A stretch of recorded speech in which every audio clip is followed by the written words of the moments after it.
Do you want your But I think commercial roofing. Do you want your PowerPoint on here that? Yeah. Yeah. You want to click for me? Yeah. Stuff you. I mean, everything's so expensive these past. Yeah. I mean, you remember some of the. Yeah, you guys don't make. I mean, you make good money. Yeah, but it don't feel like it. Yeah. You have kids, don't you? Yeah, and so that makes it even harder, you know?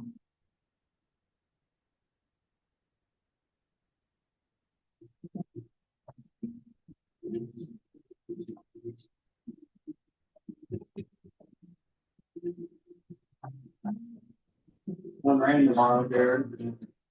What's that? I'm gonna show Randy tomorrow. Nice, good.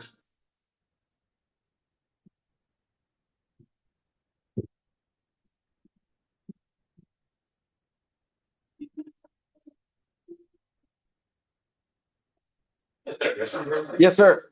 So if you go up 2 flights, you'll hang a left and it's beyond the little kitchenette there.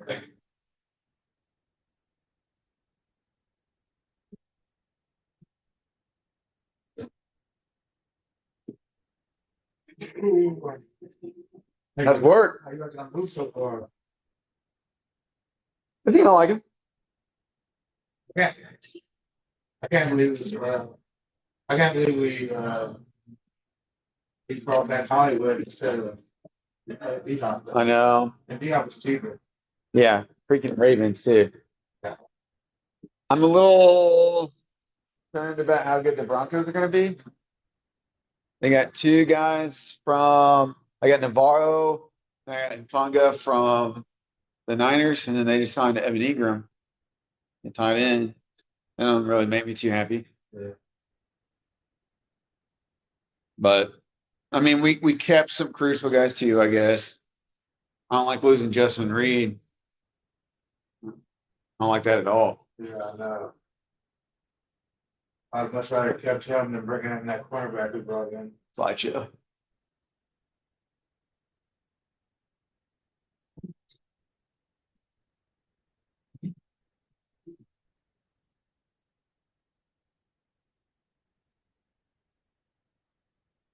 It ain't no problem, we make it back in time. I'm looking hard for the do this.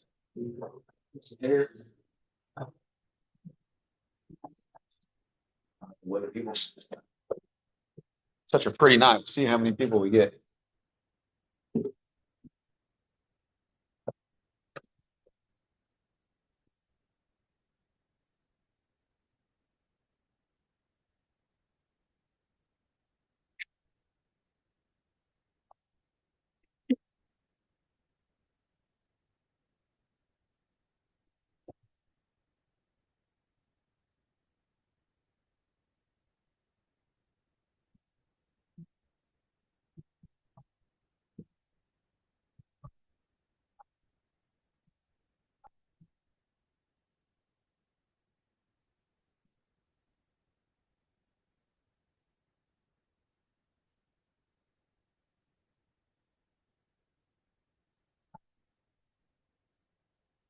Alexa, skip.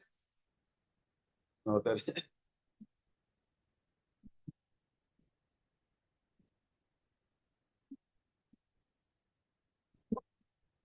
Anybody need a water or anything?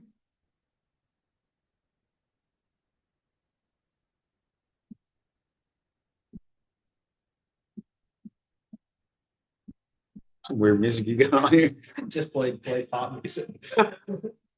I guess it's more about the state of music today than my choice.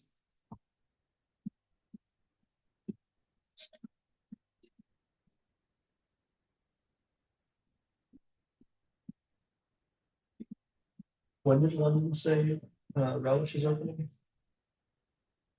Huh? When did London say Relish is opening? Oof. I think they have a soft opening happening this month. Okay. You'll want us to add that to our calendar. Oh yeah, I can't wait. Great.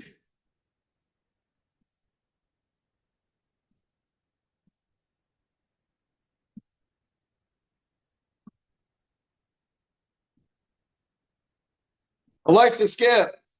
Yeah, listen to that. Alexa, skip.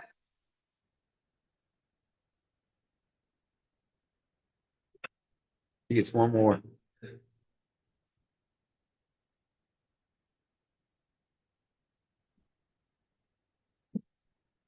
Still got a few minutes, guys. We'll give people some time just in case.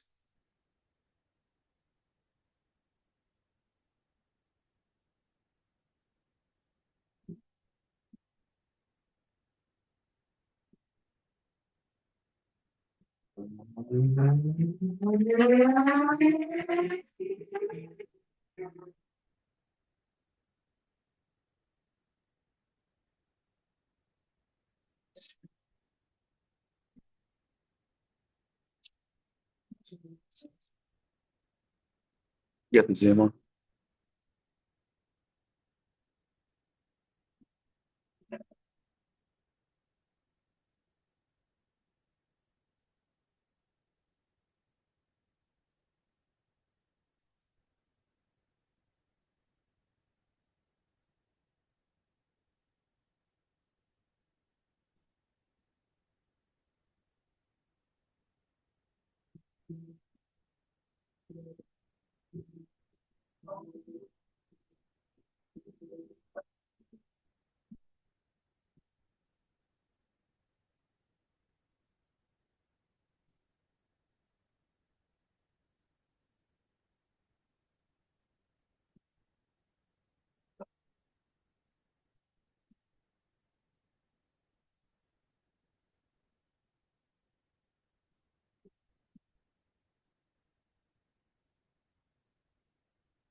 Come on in.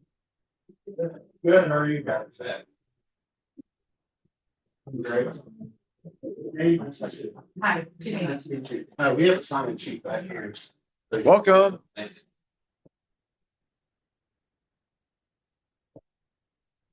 You guys want to find something there? You all need a water or anything?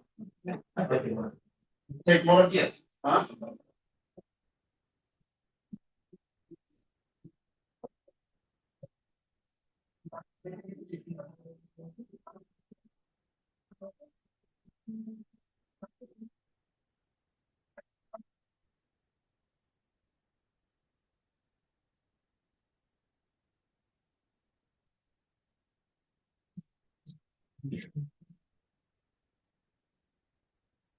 Yeah.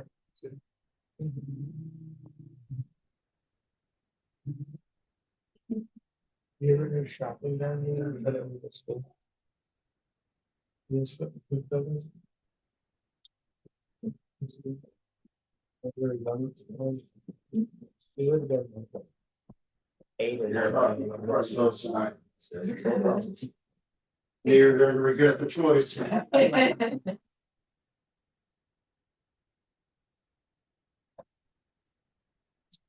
Okay, you want to teach now? Huh? You want to teach? Absolutely not.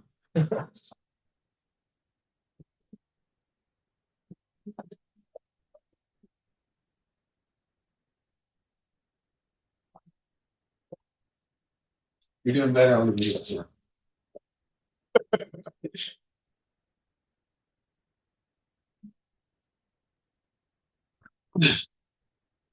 What's your name? Say when I feel what you did tonight. We'll get down our show for the road. Yes. All right, we'll get started in just a second whenever everybody's back.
Alexa, stop. You know, it's a better song.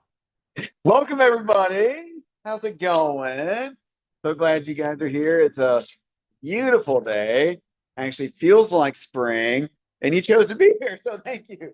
We had 36 people say that they had potential in coming, and you know how that goes. And so thank you. Thank you guys for being here. This is obviously a free event. I'm not going to sell you anything tonight, I promise. Just trying to provide value, provide information. So I love doing this. Many people don't know, but I have an education background, English education. Used to be a teacher. So being able to just provide content, value, good conversation, I'm all about it. Okay.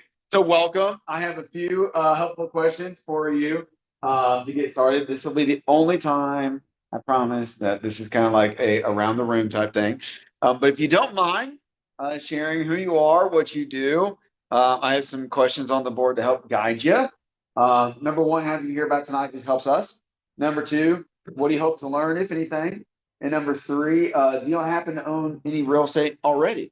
So I'll introduce myself. If you guys don't know me, my name is Jared Ritter. Born and raised right here, Cape Girardeau, Missouri. I've had my license. This is year 12. Actually got my license as a CMO student, and kind of got my feet wet there. We put on another event called the Bright Beginning Summit, where I kind of talk a lot about how to get your license and stuff like that. What's up, Marcus? Welcome. And So we have another event for that. You might hear a little bit about that tonight. But we have offices in Cape Jackson and Perryville, also licensed in the state of Illinois now. And I have personally 130 to 140 rental units as well. There's no mystery to what I do. I try to work really hard in my day job and put a lot of that money towards real estate investments, which you'll kind of see a glimpse of tonight. Okay. So we'll start here in front. My good buddy Keith. We have gone way back. Also, we are proud Kansas City Chiefs fans. Let's get that out of the way. Went to the AFC Championship game together. So I'll let you start. Hi, everybody. Keith Dawson. My day job, commercial roofer, I work for a union, doing commercial buildings. We don't do much, like shingles or anything, like houses. Mainly do like hotels, like casinos, stuff like that. And then I'm also a professional fighter. So I've been fighting for like 13 years and I've been pro for like 6 years. So yeah. Ryan's on all three questions? Sure, that'd be awesome. Okay. What I wanted to learn is how to invest in real estate, and like I said, I work really hard for my money, but still kind of find myself going like paycheck to paycheck, and I'm just trying to,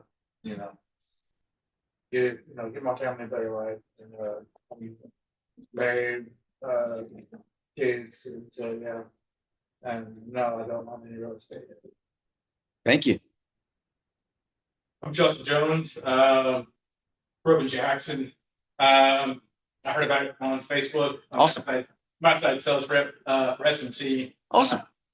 And I hope to learn a little bit more. I've done some webinars with Grant, and then there's a guy down in Springfield that does a couple webinars. I did some of his. So I'm hoping to learn how to underwrite a little better, do some networking. I've got one real estate single home right now. Yeah. And then I property manage a couple others for my. Fantastic. That's awesome, man. We'll hear about that Grant guy a little bit tonight too. I'm Kyle Seagal. Grew up in Jackson, but I'm currently a student at Truman State University in Northern Missouri. I heard about tonight through Jacob. He asked me to come, so I figured I'd come check it out. Try to learn a little bit about what my future, what I wanted to look at like with real estate, with investment holdings. And no, I do not own real estate.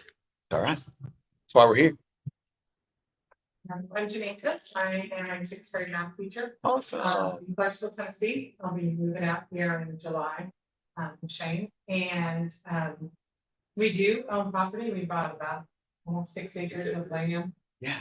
And then I have my house back in Clarksville, Yeah. that I'm renting out. Fantastic. So, Great. I'm Shane Thompson. I grew up in the Patton area, Centerville area, we live Yeah. in, Fruitland area now. I work for AT&T as a technician by day. Started on Facebook. Awesome. Been wanting to do real estate investing probably since I was 20. My dad and I built a couple built a house. I kept telling him, we got to get into building, do something, Dad. We did. And then, we built a couple houses and then things went one way or another. So anyhow, I had 5 kids, so, kind of slowed everything down. So, like Janine said, we just bought 6 acres to develop. Wonderful. Out in Bollinger County.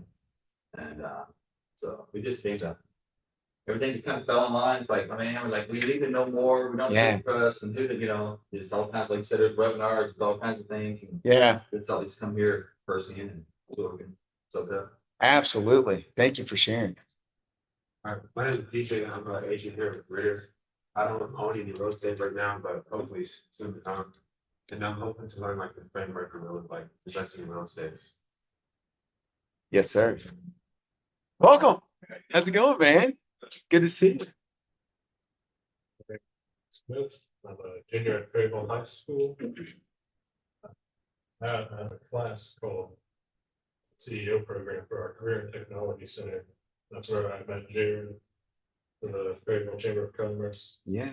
And he talked to us about real estate and here I am. Welcome, man. We're glad you're here, Marcus. Yeah, hoping to learn more about it, get my license when I'm 18, Yes, sir. yeah, make some money. Yeah, that's what I'm talking about. I'm Greg Finley. I've been a realtor with Jared for like 2.5 years now, and don't have like investments yet. I'm kind of in the transaction on a really big one, so Jared Finley kind of helped me out with that. So I'm hoping by like June, maybe. Maybe then you guys will know who I am at that point. But yeah, everything I know about real estate came from Jared, so you guys are in a great spot here. I think you're on really well. Well, man. Yeah, man. Welcome. Welcome back. Want to go ahead and introduce yourself? We got a few questions to help. Heard about tonight on Facebook. Yeah. Heard about it yesterday. Yeah, Real estate and I don't own. that's okay. That's why we're in this room, right? Jacob.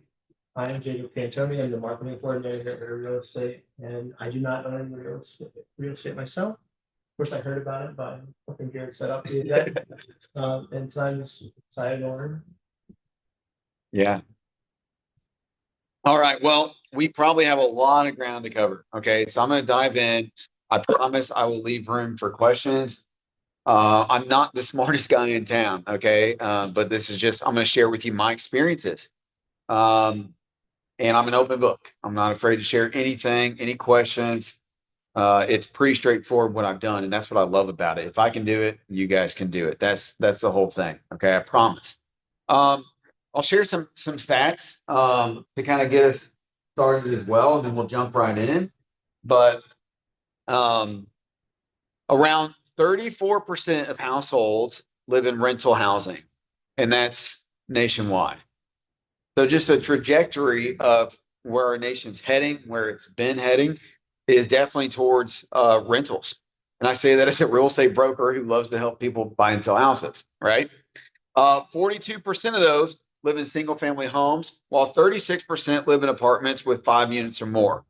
Almost half, 47% of renters are under 30 years of age. And quite frankly, that's only going to increase. Prices have grown 326% since 1950. Called a little thing of appreciation. You may already have heard of that before, which will only continue. Prices are not going to go down. Quite frankly, I think in the next 20, 30 years, it will, maybe a little bit longer. It will be a little bit of a surprise, for lack of better words, when people hear that you own real estate. I truly believe that. You have the craze of COVID that we just came out of, where large corporations were buying subdivisions, and you had multiple offer situations. And in large areas like Miami, you had BlackRock, big, massive corporations coming in and outbidding everybody with full-blown cash.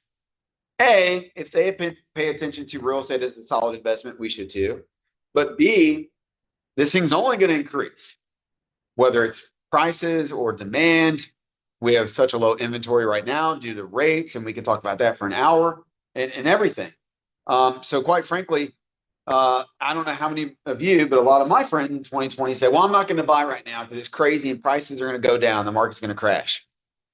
Well, here we are 5 years later, outside of COVID, or, for the majority of those years, and real estate's done nothing but gone up in value. Last year alone in Missouri, 5.5%. We saw an increase of an average. Okay. And that was coming out of the 2 worst years in real estate sales nationwide. So there's a lot of arguments there. Prices were propped up due to the lack of inventory. There wasn't much to buy, so it's going to be a little bit of a higher price. However, now you almost have a new standard of pricing. Okay. So there's a lot that goes into that. Also, in certain ways, when we have a slightly recovering economy, and in order to get to that next step, you might see slight recession in some ways. If we see anything like that this year or the next year, should we be worried? Absolutely not. Prices, in my opinion, will only continue to raise. Okay. 45%, talk about local. 45% of Cape Girardeau is occupied by tenants. The first time I heard that, I was on the gun violence task force that the city threw together. And the first time I heard that, I was honestly surprised for someone who owns real estate. I was like, only 55% is owner occupied, right? And quite frankly, I think that's only going to increase, like I kind of alluded to. So tonight, I think you're going to see why real estate investing is the ultimate investment outside of yourself. So if I cover up the board, I apologize, but we're going to move on and cover up the TV. We're going to move on to my favorite thing ever to talk about. Okay. And that is the financial seniority ranking. If you've ever been to one of my events, whether it's about how to get your real estate license or how to do anything, we're going to talk about this. Did we talk about this in Maryville? The financial seniority ranking? Didn't? Shoot, I just ruined my whole talk. No, I'm just kidding. So this is not a trick question or not a trick phrase. It is literally how you should think about your finances in order, ranked 1 through 4. Okay. I heard about this from Greg Cardone. All right. It was not one of his fancy talks that he did. It was literally, I kind of got to hear of him teaching to some of his salespeople just in front of a whiteboard, literally like this. It wasn't on some grand stage or anything like that. But I never heard anything that made so much sense, especially referring to real estate investing. Okay. So I like to start with this, and you'll hopefully see why. Quite frankly, this will probably guide a lot of our conversations tonight. And everything we talk about tonight, I want you to refer back to this, okay, and realize why this is so important, okay? Number 1, like I said, there's 4 of them. His income. I'm going to go and lay them out.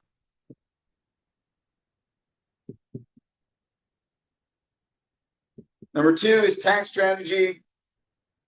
Number 3 is spending discipline. And number 4, finally, is investments. Now, I'm going to talk about these really quick and just generalities, and then we're going to talk about them very specifically to real estate, okay? Number 1, we talk to our agents all the time about how 95% of your attention should be focused on income. Okay, we talk a whole lot about money in our company just because it's important. Zig Ziglar says it ranks right up there with oxygen, and I believe that. Okay, 95% of our attention should go to number 1. Why? Because a lot of people like to discuss expenses. Well, guess what? You can't save your way to be a multi-millionaire. You just can't. Not how it works. Okay, and quite frankly, Why talk about tax strategies if you don't have any money to begin with? And certainly, we don't need to be talking about what the latest and greatest investment is to get into if we aren't making any money to begin with. Okay. So I will hopefully prove my point about how important it is tonight that if we simply got our money right and worried about that a little bit more, and if you're in a sales role, sold a little bit more, whatever, that it really helps us get to 2, 3, and 4 if we just focus on our income first. But let's first learn about how to make a lot of money. Okay, so we obviously talked a lot about that here because I want every single one of my real estate agents and staff to eventually own real estate. Why not? You know what I mean? And if I can help you become a very good sales agent and sell a whole lot of real estate, well, the income takes care of itself. Then we get into investing, right? But we have some other things in the middle here. Number 2 is tax strategies. Again, I'm going to talk to you about some real estate tax strategies here in a second, as far as why it's so important. I hope every single person in this room has the absolute highest tax bills ever next year, this year. You name it. Why? Because it probably means you made a lot of money. The first time I sold like a lot of real estate and I got that tax bill in the mail, and I was like, uh-oh, big problems. But it's a good problem. I made a lot of money. You know, then once you make a lot of money, there's legal ways of how to save it. There's plenty of strategies for that, right? But why, again, does it matter if you're not making any money to begin with? Okay. Number 3 is spending discipline. Kind of the same thing. Okay. We could all probably agree in this room, whether you make 50 grand a year or 500 grand a year, you could be just as poor as the next person, right? Just because some people can't control their spending, right? But if you can, for a period of time, I'm not saying Dave Ramsey the rest of your life, okay? But for a period of time, so, you know, I don't want you. I'm not the guy that's going to make you eat macaroni and cheese and hot dogs for the rest of your life. I want you to enjoy life. To me, it's not all that easy forever, right? But for a period of time, if we can live below our means, get our spending under control, that's awesome because it allows us to invest, okay? Because what usually happens? What does the middle class do? Well, get a raise, buy a new car. Get a raise, buy the new watch. We wear our wealth in the middle class, right? And you see a whole lot of that. We're going to talk about some investments tonight. I'm going to give you a personal example. It really matters what I did with that money. Okay. And some people like, oh, was it really the best time to sell? Or, you know, like, was it a smart decision? The first question I want to know is what'd you do with the money? It was probably a really dumb decision if all you did was sell a piece of property and bought a boat, okay, or a car that you drive off the lot. And everybody knows it goes down in value. But what did you do with that money? That's what really matters, okay? And then number 4, yes, then we get to investments. But quite frankly, it only makes sense if you follow this in order, okay? Because if all you ever do is want to talk about the latest, greatest crypto coin and you don't have any money, or quite frankly, even real estate without much money, is difficult. The only caveat to that is, quite frankly, you can raise capital. Okay. And that's a whole nother animal that I touched on last time. This is our second in-person real estate investing class. We did one last time and I covered a plethora of topics and just scratching the surface. Tonight we're going to go a little bit deeper on one deal, one little case study. Okay. But there is something called syndication where, quite frankly, you can have $0.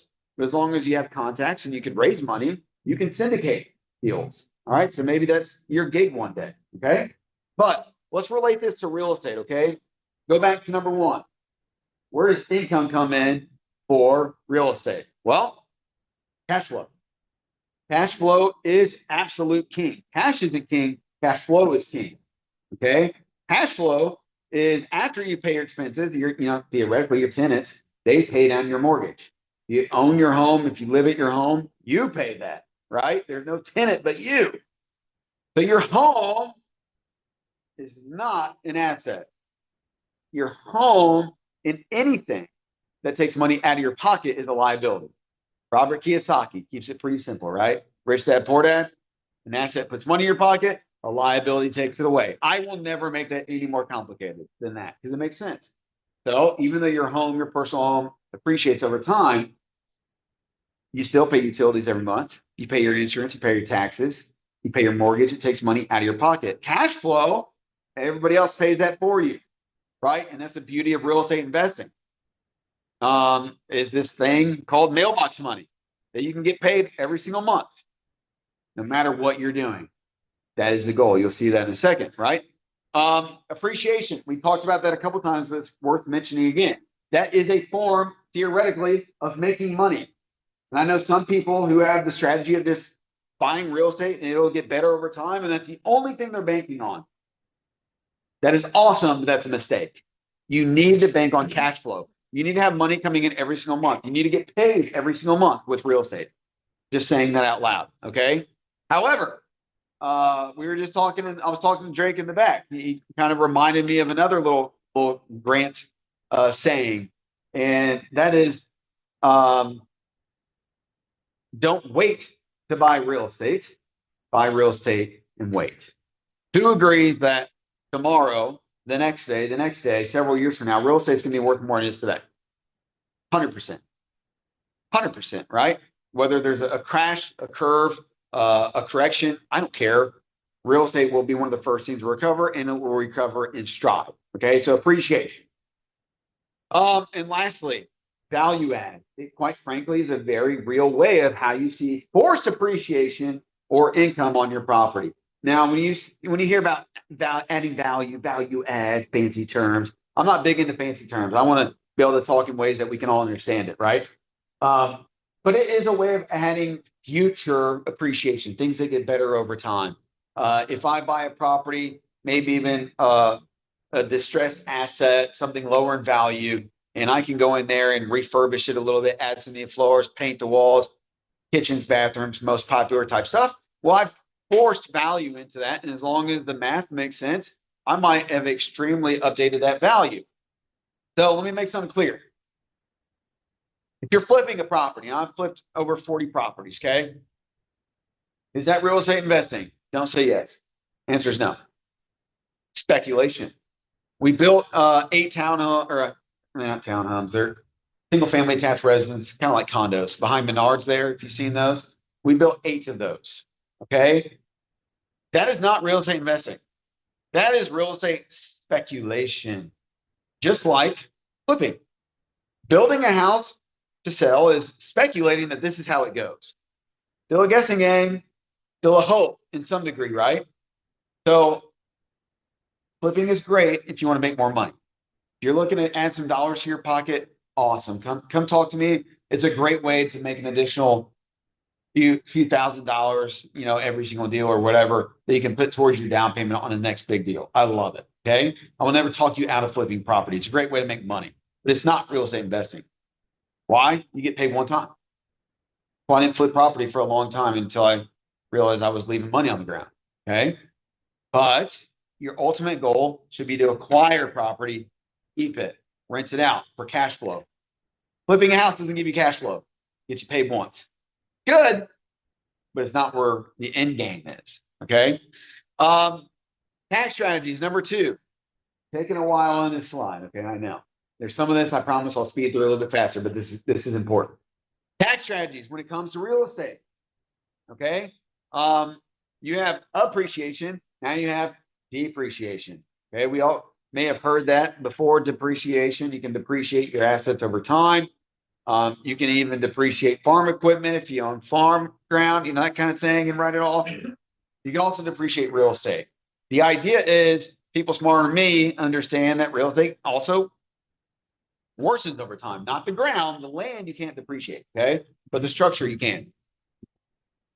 So your countertops, these floors right here, we would all agree at a certain point, these floors have a life expectancy. I don't care how good they are, okay? Eventually stuff will need to be replaced. HVACs, roofs, you name it. So if it's residential, AKA multifamily, you can live in it type thing, the tax codes say that you can write that off a little bit every single year, 27.5 years, okay? Commercial, this is a commercial building, 39 years. You can write it off. There's also a brilliant thing called cost segregation. It's amazing, okay? You have to actually do a legit study over it. It could be anywhere from $5 to $15 to plus $1,000, okay? I bought a property last year, pretty big property, and I'm going to do cost segregation on that. where they're going to go and add up all the different elements of when does that refrigerator, down to the little stuff, when does that refrigerator technically lose its value? When will it have to be replaced? Okay. So instead of writing that asset off 27 and a half years, I'm going to do the cost seg on it. And I'm going to write all of that off essentially in year one. Or if there's a remainder, I've already wrote off all my income, I might carry some of that over year 2 or year 3. It carries over. Now, that's probably going to cost me 15 grand to do that. But I'll probably save anywhere between $75,000 and $90,000 on my taxes. It's crazy. The loophole. That's what real estate offers. Okay? So if you learn nothing else tonight, but you go home and Google about cost segregation and ask your accountant about it, we've won. That alone can save you thousands upon thousands of dollars. Now, there's several of my properties I just write off over the long term. Okay. Every single year, I take my 27 and a half, right? Little portion, write off against my taxes every single year. But if I ever want to take the big end, cost segregation, and I want to write off a huge chunk, all of that depreciation, zoom it up front. Well, what's the answer? It's great because I did it that year and I saved almost 100 grand in taxes. Well, as long as I buy something next year, I can do it again. And that becomes the fun in real estate investing is theoretically, as long as you keep doing it, you can keep writing stuff off. Okay. That's a big, big deal. And this is why you hear some people who never pay taxes and some people who don't also depreciate assets don't understand, not getting into politics, but when you heard a lot of people complaining about Trump several years ago, how he wouldn't provide his tax write-offs, he didn't want people to hear that he was paying $0 in taxes. Well, why was he paying $0 in taxes? Because he was writing it off like this. And, if I can depreciate out my assets and I can cost seg things and write off crazy amount of dollars up front to destroy any income I had, well, yes, I wouldn't pay no tax. And if that's what the wealthy do, and I want to do it too. The tax codes were not written for everyday people. They were written for people in wealthy statuses saving a lot of money. So why should we not do that too? Right? That's my mentality. Spending discipline. Okay? This is important. Leverage is one of the biggest things that goes along with real estate. I can walk into a bank and say, hey, banker, I will give you $1, you give me 3 back. I give you $1, you give me 4 back. You can't do that with cryptocurrency. I can't walk into Alliance Bank and say, man, I love Alliance. You guys have treated me so well. I want you to give me a loan so I can purchase your stock. They would laugh me out of the building, right? But if I walk in there and say, I got a 70-unit apartment building, I want you to help me buy it, and it tends to make a lot of sense, they'll say, pull up a chair, let's talk about it. To me, that's crazy. That is absolutely wild. It's a loophole that you'll literally, in a lot of ways, make me super wealthy by providing me all the money I don't have. I'm going to bring some to the table. I'm going to have some skin in the game, right? But that is a crazy loophole if you really think about it. Okay, I know debt isn't really a good word in a lot of cases. It's not a good Dave Ramsey word. And I'm just joking. Dave Ramsey is great for people trying to get out of debt, bad debt. Real estate debt's amazing debt. Amazing. I wish I had 10 lifetimes worth of debt, right? And 10 people worth of debt. And I just go buy more real estate because I know what it does over time. Okay. But leverage. Leverage, literally the definition of leverage is using other people's money to leverage against the asset that you're purchasing and getting a return. Okay. Equity. Once you own that asset, and we're not going to get too much into this tonight, so let me spend just a second on it, okay? Because it's extremely helpful. So I have some land in Millersville. There's a small home on it. I have 90 acres, and I bought it and paid it off. A partner and I, and again, I hate paying stuff off. Okay, it's immediately why I leveraged it, aka got the bank's money. Okay, but we had to do this deal quick. We bought 329 acres together. And we had to buy it quick in order to make the deal happen. So we brought all the cash to the table. Okay, got a great deal. It's awesome. But I don't like things paid off. I like to put debt on it because there's power, like I just said, in going to the bank and saying, I will give you this asset paid off if you give me money back to use. That's called using the equity. So the land we bought was technically already worth more in value. So I brought this paid off asset worth more than I even paid for it and came to the bank and said, let me leverage against this asset. So in a lot of those equity situations, they will give you up to 80%, sometimes 85% the value of that asset. So if I have an asset that's $100,000, it's paid off, there's nothing owed against it, the bank said, we'll give you up to 80%, $80,000 of that asset. And you can use it in a variety of ways. I can use it, you hear people doing like home equity line of credits to like finish their basement, stuff like that. Same kind of idea, but be careful, okay? But if I want to use that same $80,000 as a down payment on the next residence, awesome. I just use something else to make improvements in my life, to gain another asset, to get more cash flow to continue the game, okay? So what I did with that asset, the land, is I put a big line of credit against it. It was paid off, right? We got an appraisal to show me how much it's worth. 80% of that, they gave me a line of credit to use. It's like robbing Peter to pay Paul. We've all heard that, right? It's using this asset to do X, Y, and Z with. Now, if I did owe something, you would just subtract off what I still owe, which is fine. So if I own something for $100,000, it's worth $100,000, and they'll give me up to 80% of that to use, right? We're at our 80,000 number, and I happen to owe 30 grand still. Well, subtract off 30, now I still have 50 to use. So a lot of strategy in real estate is just get one ahead. So that's why we called tonight first deal to financial freedom. There's so many ways to accomplish this, guys. Go look up the BRRRR method. I talked about it last time, but it's buy, rehab, or remodel, rent it out, refinance, repeat. Okay? You can Google the BRRRR method. There's books written on it too. But literally, the idea is you buy a property, you improve it, you make it better by remodeling it, forcing appreciation like we said earlier, right?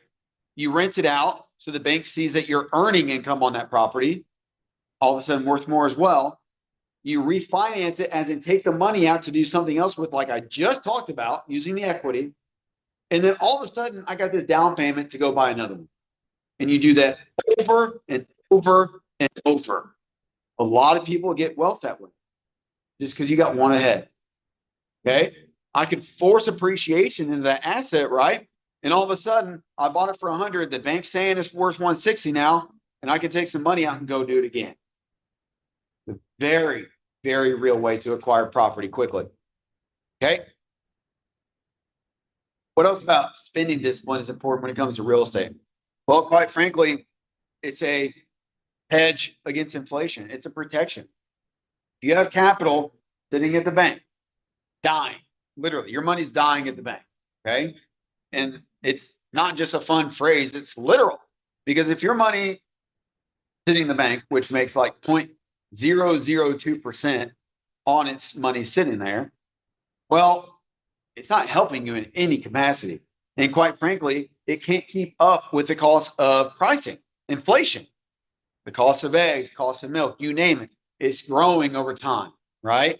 Well, your money's not keeping up with that. So your money's literally being devalued faster than you can keep up with paying for everything else.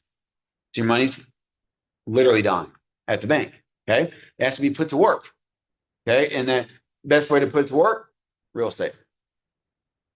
So 80 to 90% of all millionaires were added through the best investment, which is real estate, okay? The whole objective of tonight, and this is why I spent so much time on it, is because you guys work hard for your money.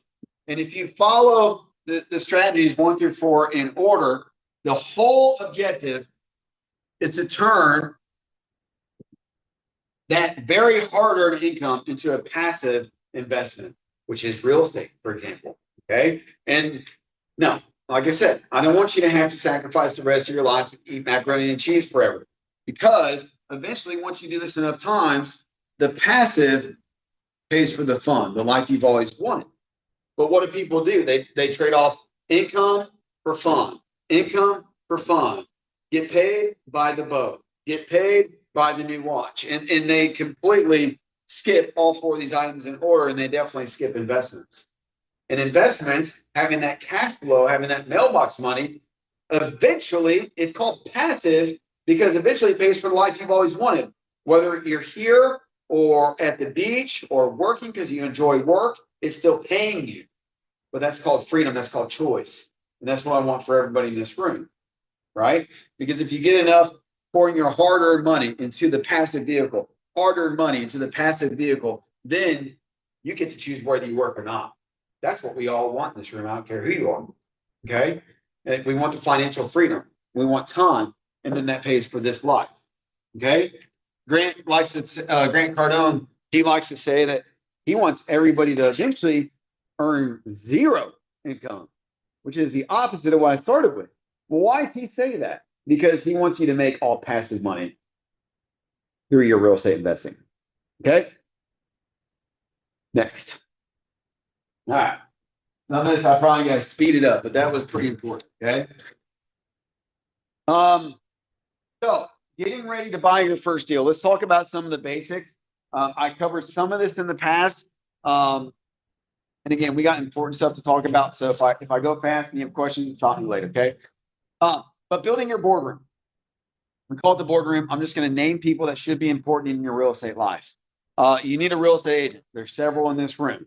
I had my license when I found a lot of my deals. That was a huge asset to me. If I didn't have myself in the MLS, well, quite frankly, I would have had an agent to find me deals, to go call owners, to you name it. Okay, you got to partner with a real estate agent. You will find deals that way.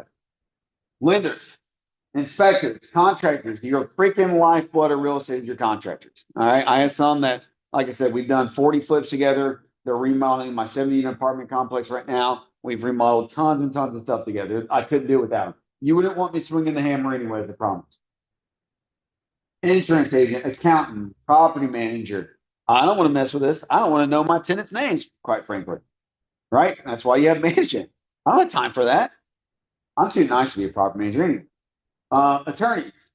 The best seat at the boardroom is your money. That deserves its own seat, quite frankly.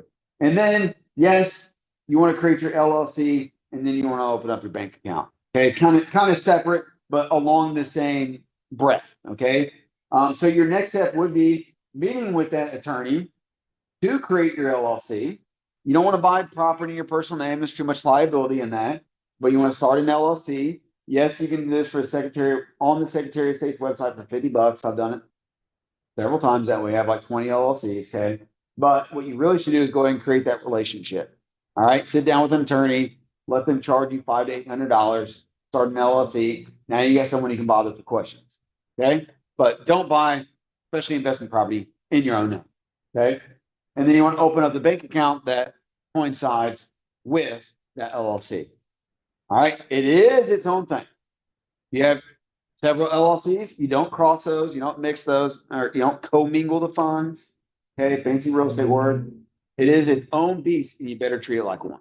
Okay. Because if you don't, you ever get sued because someone fell and slipped on your property, they're going to say, well, Jared, he puts his personal money in this and takes it out for that. And it's really not a business anyway. So we're going to go after everything. But if you treat it like its own beast within its own limited liability company, that is its own business, and you got to treat it like one. Okay. So you need to go to the bank and set up its own account that goes right along with that LLC. Next. Okay. Yes. Is that per property? Good question. So there's multiple opinions on that. And I'm not the guy to like a singular property is a brand new LLC every single time. Once I got around like 5 or 6, I went ahead and set up a new LLC just to separate it out a little bit, provide a little bit more protection. My bigger properties, absolutely. Every large property mine has its own LLC. It's its own beast. I don't want to, make my best properties liable because of some little flip I did and happen to be in the same LLC, right? Especially if you're investing with other people, you have a joint venture, which means Keith and I partner up and we buy something. That's going to be separate from my other stuff. The big syndication world, you definitely have single entity LLCs, that's for that specific thing. I'm not as crazy as every single property has to be its own company. Some people are. There are definitely people like that. But once you get to a level where you're like, starting to get a several in this one LLC, buy the next one a new one. You know what I mean? Separate it out a little bit. That's a great question. But I mean, if you pull the equity out, I mean, you're pretty safe anyways if you have it structured, right? Sure. Yeah. If there's not much to take, there's not much to take, right? So that's a good way to look at it too. Another comment the bank's going to want to see when you are setting up those accounts, starting with work with a lender, that kind of thing. They're going to want to see 2 to 3 years worth of your tax returns. And the biggest thing they want to see is your PFS, your personal finance statement. Okay. If you sign it on that sheet, I think we asked for your email. Did we ask for your email? Okay. If you guys want, I can send you a blank copy of a personal finance statement if you never fill one out. It's a great thing to do. Even if you're like, well, I'm not really happy with my income and expenses yet. Awesome. More better to fill it out, right? Because I'd rather you see that grow over time. Okay. But that's what the bank's going to want. They want to see you as a business, right? It shows your net worth. It shows all the things you own asset wise, all the things that you owed expense wise, and gives a grand total. But it's going to save you a lot of time by having it filled out, and the bank's going to be very happy. Okay. So finding deals. Okay. Like I said, partnering with an agent is going to be one of the best things you could do, or becoming an agent, right? And I had to throw that in there. You knew that. Quite frankly, if you become an agent, you have access to the MLS. You have access to deals. People start knowing you for real estate. Voila, deals happen. Ask me how I know. You'll see a deal I found because I was a real estate agent tonight. But having the MLS access is huge. Also paying attention just to Zillow, Realtor.com. LoopNet is a big commercial one. Sometimes feels like a little overrun, but it's a great website to look at for deals or just to study deals, to practice underwriting on deals. Go look at LoopNet and you'll find tons of big apartment deals. But our big thing is, as realtors, we have to be the pricing expert. We have to be the negotiating expert. And that's what we're known for, right? It's one of the biggest reasons you need an agent, for those two big reasons there. But you got to start looking, okay? Robert Kiyosaki talks a lot about he walks and runs neighborhoods that he wants to invest in. And I'll do that too. If I got my eyes on a certain subdivision, I'll just spend time and I'll drive around it, I'll walk around it and just get to know it, right?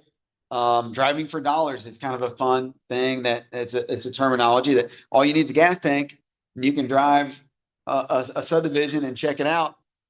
Maybe even you want to flip a house or buy something that needs the value added to it, like we talked about, right? There's tall tale signs.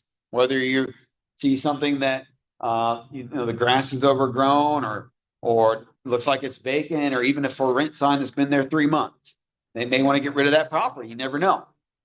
You can also find owners on the Cape County Assessor's website or any assessor's website. You can mail letters by finding out those people's names, and if they're owned in an LLC, you can do a Missouri business license search. Just Google Missouri LLC search. You'll find it online, and you can find out who owns that entity, or at least who the registered agent is if it's an attorney, and try to contact the owner. You can send mailers. There might be someone who owns the asset here but lives in Florida. You can mail them a letter in Florida. There's tons of ways to go about trying to find deals, right? Send postcards, letters. Bandit signs is a fun word for real estate. It's where you see like, we buy real estate in cash. We buy houses in cash. Call this number. Strategy. Do all those people have cash? No. You get into the wholesaling world, which people basically try to get a house under contract and sell that contract to make $30,000, $40,000, $50,000 on top of it. They sell it to somebody like me who will pay a little bit more to get the deal. There's lots of strategies behind that. Okay. But you want to meet other owners. Okay. This is, like you said, networking. You're in the room tonight. You want to be around people who are also thinking about real estate. That's huge. Okay. I mean, there's not many like investing groups around here. I think there should be more. So starting that and meeting other owners or just being involved is pretty important. Okay. And quite frankly, you're buying location. You're gonna see a little bit of my story here in a second of how I got started. Eventually, I just started trying to buy the best deal or the best location and just paying attention to that. Okay. All right. So let's bring you into my story a little bit. Okay. The beautiful 1721 Dunklin. That's the one on the left. Okay. So this was the first property I ever bought. I've told this story from my stage at my conference a couple times, but I've never really told it as in depth as I'm going to tonight. So this is pretty neat, pretty exciting for me. And I'm going to go through it pretty quick. So if you have questions, don't be afraid to ask.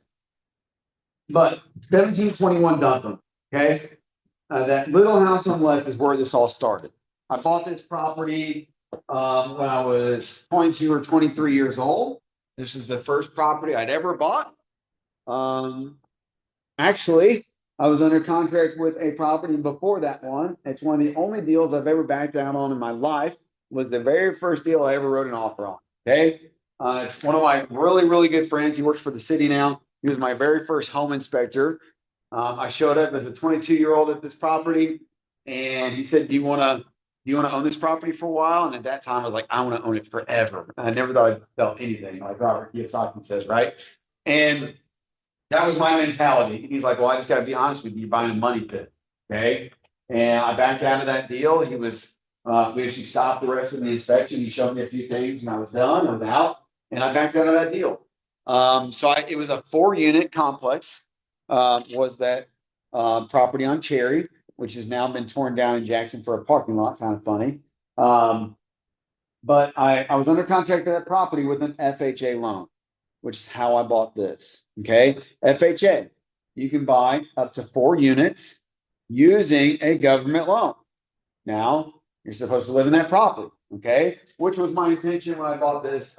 And then between us, I changed my mind. Okay. So, yes, if you buy a property with FHA, you're supposed to live in it. Okay. I ended up renting this out to a friend.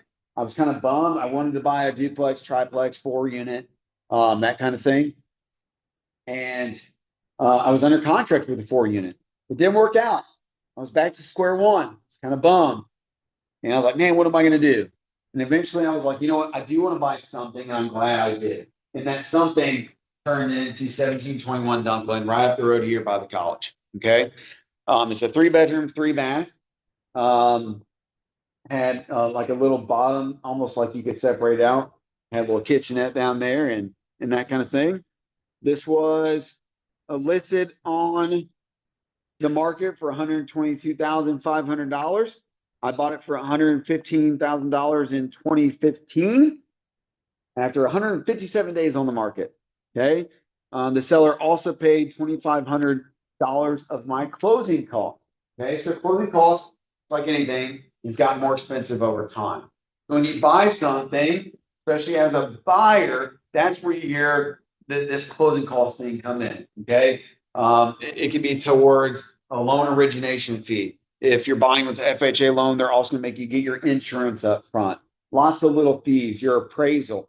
All this stuff adds up to a big bulk of money called closing costs. And you can ask the seller to pay for some of that, okay? So at the time, $3,000 to $5,000 was probably a whole lot of money considered to go towards closing costs. Now, you can even buy your rate down using closing costs and stuff like that. It's not uncommon to hear someone ask for a whole lot of money, like $8,000 to $10,000 to help pay a rate down or something like that. But I asked the seller, I'll give you 115 grand if you help me pay $2,500 for my closing costs. And they said yes. So I closed on my very first property, which is 1721 Dunklin. And the whole reason that we're here tonight is for me to tell you how I went from that to that. Okay? And while I was putting together this talk tonight, to be honest with you, a lot more simpler than it seems. Okay? And like I said, to start off, if I can do it, anybody can do it. I promise you that. Okay? So, like I said, I use an FHA loan. It's 3.5% down using an FHA loan. And once you get into commercial investing, you need to probably plan on 20% down per property. And I'm going to show you why that's important. Okay. 15 to 20% down. Some banks will let you do 15. Quite frankly, no more down, in my opinion, the better. So 3.5% down was $4,025. That was what I was worried about for my down payment. I've been saving money as a youngster, mowing lawns and whatever I had to do.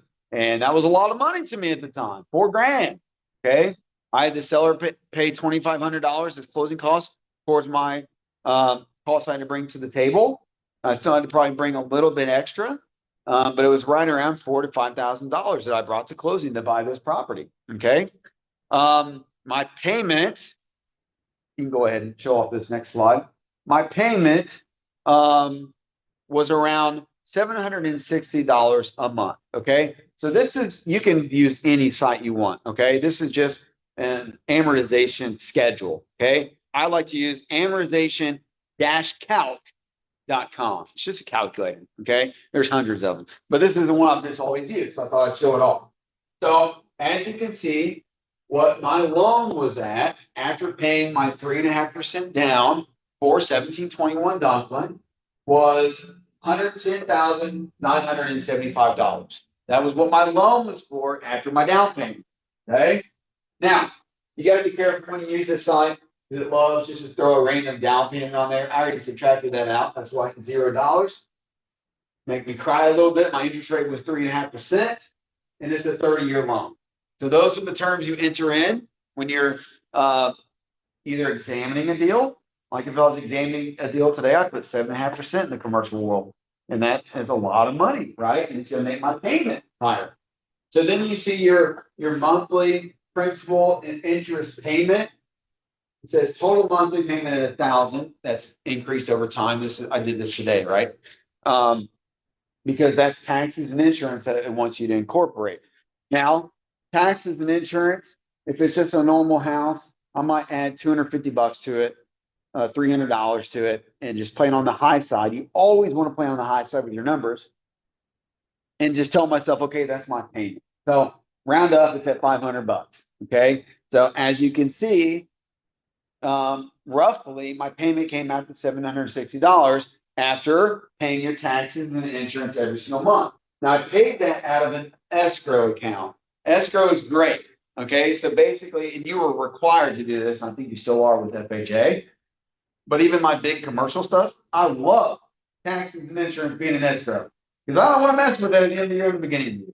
Okay, when I got to fork over property tax dollars out of my bank account and I don't really plan for it as I should, I don't like to do that. Right? I'd rather it be all added up into one payment. And that's exactly what happened with Dunklin as well. So my mortgage and interest that I owed every single month was right around $500. Add in taxes that I pay every single month, add in insurance that I pay every single month with one big payment was right around $760. Okay. I rented this property out back in 2015 for $1,050. And I thought I was a king. I was like, man, I've made it. I just did this. Okay. And rented it out. Had one toilet repair, killed my cash flow. And I was like, what the heck's going on? Okay. So yes, did I learn a lot from, and then this on the right-hand side is just your amortization schedule. Okay. It shows how the balance is paid off over the years. So if you wanted to scroll through that, depending on the refrigerator, cross it off, good to go. Okay. And it's only perfect if you pay on time every single month. If you make double payments and stuff like that, all the numbers are going to change. Okay. But it's just a schedule. But I am so glad I bought that property. I would not be where I'm at today if I did not buy that property. I got started. I learned a lot. I managed my own tenants. Hated it. Okay. I wrote my own lease. Found out later that was illegal. I was practicing law. Shouldn't do that, right? I bought a book at Barnes & Noble and it took a lease that I had from my mom who managed property for several years, still manages my properties. And I added to it from stuff I found in the book. Well, theoretically, that's practicing law. You're not supposed to do that. But I learned a lot. I studied a lot and came up with this awesome lease, right? Rented it out for $1,050. Well, my payment was $760. So one repair, had to call a plumber out. You guys know a service fee is $300. Boom. zero cash flow that month. Oh, like, this is awful. I thought I'd be a millionaire overnight in the sun. That's not how it works. Okay.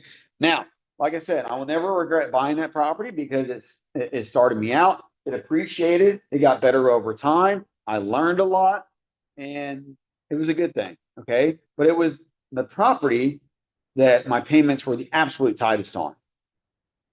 I put a lot of money down. Okay. So there's give and take there. I only put 3.5% down. Now, there's a lot of good things that happened because of that property, but every other property I bought after that, outside of one other, I put 15 to 20% down. Well, what does that naturally do? It takes that payment way down because my loan is based off of a much lower number. Okay. It would be based off of like 90 grand, not 110. If I put all that money down, that just gives me more cash flow to work with, more money every single month. So I absolutely love putting money down when I buy property. What does this refer us back to? Big I.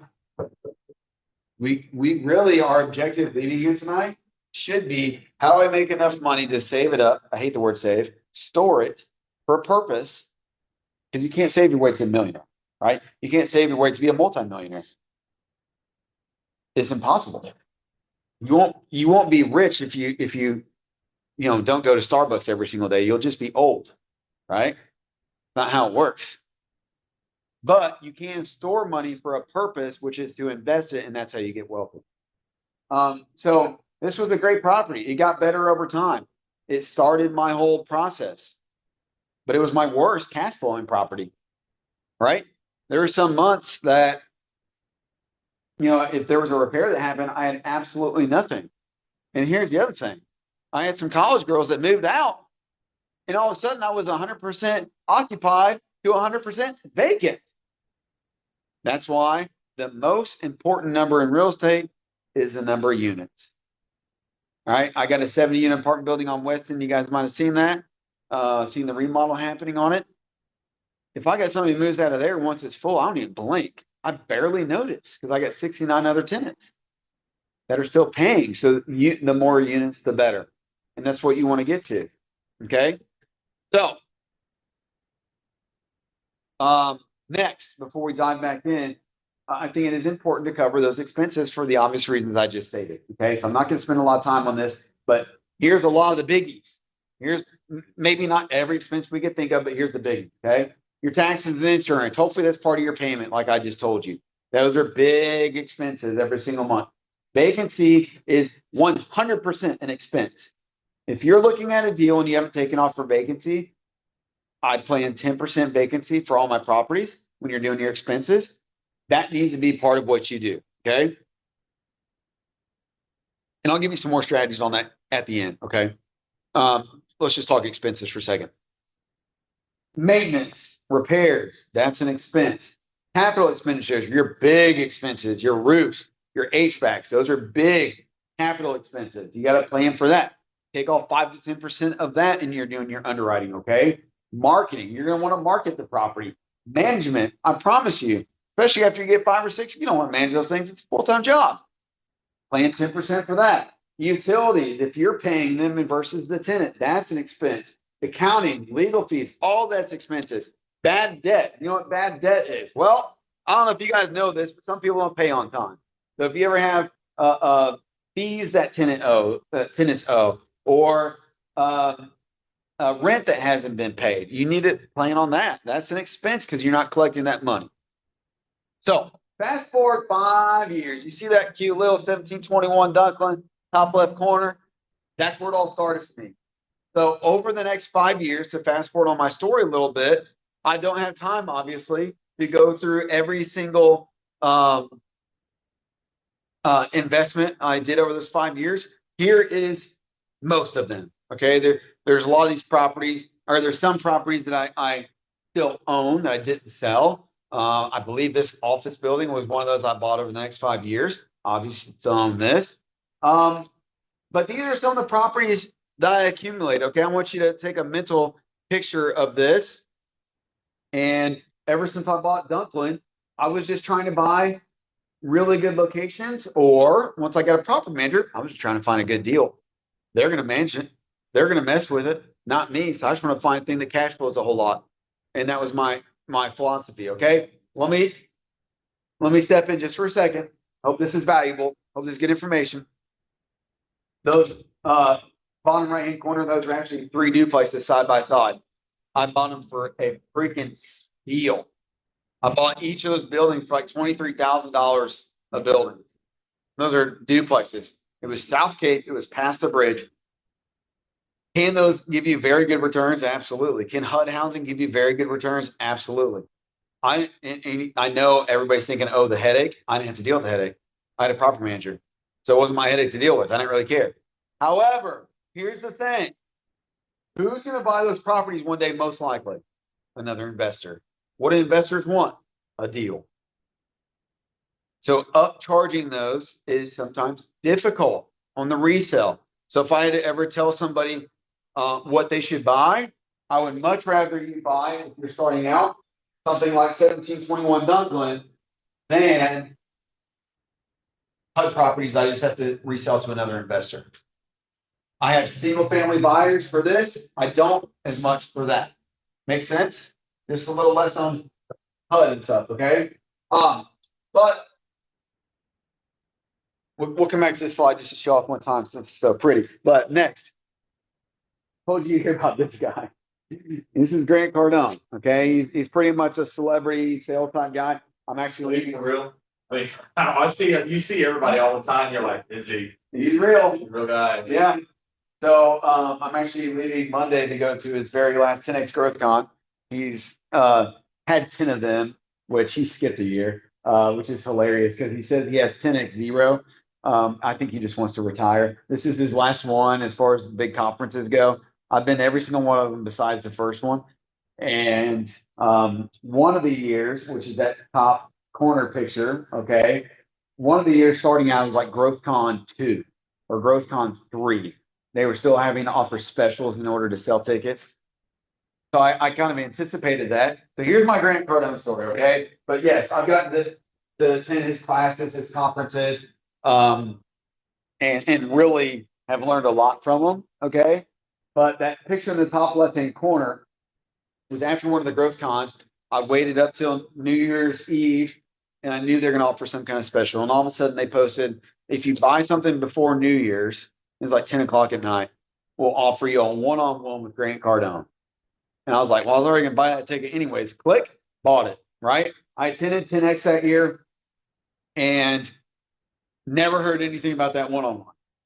And I was like, okay, am I supposed to go home? What do I do? So I obviously came home, and right after the conference, I called his office and I said, hey, I got this diamond ticket. They're VIP at the time, and it's supposed to come with a one-on-one with Grant. And they said, okay, 1 second, let us look that up. You know, they probably didn't believe me. There's offering stuff, you know what I mean? So I looked it up. She got back on the phone. She said, hey, I checked Grant's calendar. This was a Friday. They said, can you be here Wednesday? And I'd just gotten back from Miami. And I was like, of course I can, right? Commit first, figure the rest out later. So I did. I flew down there 3 days later. I made a 24-hour round trip. I flew in Miami in the morning, met with Grant, and flew back that night. Okay. And I'll tell you how this meeting went. Now, I wondered the same thing. Is this guy for real? In his videos on the stage, maybe you have a personality, meet with him one-on-one. I literally thought my celebrity, dream was going to be crushed. He's the same guy. Okay. I promise you that. The same Grant that you see in his videos is the same guy who sat across from me for an hour and a half. And I'll tell you what we did. For the majority of the time, we sat down and he looked at my properties. I brought, a folder, had all the properties you just saw on that first page, plus a few extras. And go ahead and go back to the previous slide. So we looked at every single one of these properties. Every single one of those, you know what he asked me? Was we're going through, how much equity do you have in this one? 1721 Dunklin. How much equity do you have in this one? I probably got like 20 to 30 grand. I could probably sell for 20, 30 grand more than I bought it for. That's how much equity I have, right? Plus my down payment. I got that back. So I got a little extra there. That one I probably had 30 grand. Then you go to the next one. Then you go to the next one. And he's literally saying these properties out loud. How much do you owe in this? How much do you owe in this one? And then he got to this guy right here. So this is Poor North Penn. Okay. I didn't own it at the time of that meeting.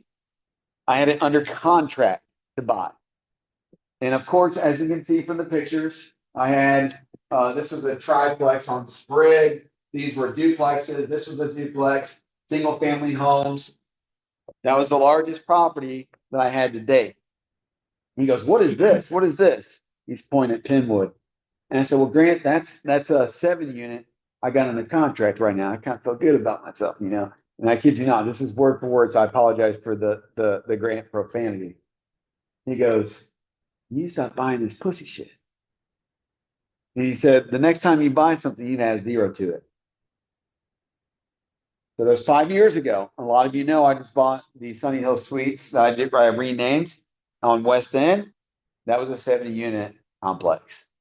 So ever since I walked out of that meeting with Grant, he made me think bigger, which I knew I would get when I flew down there for a single day. That was the only reason I flew down there.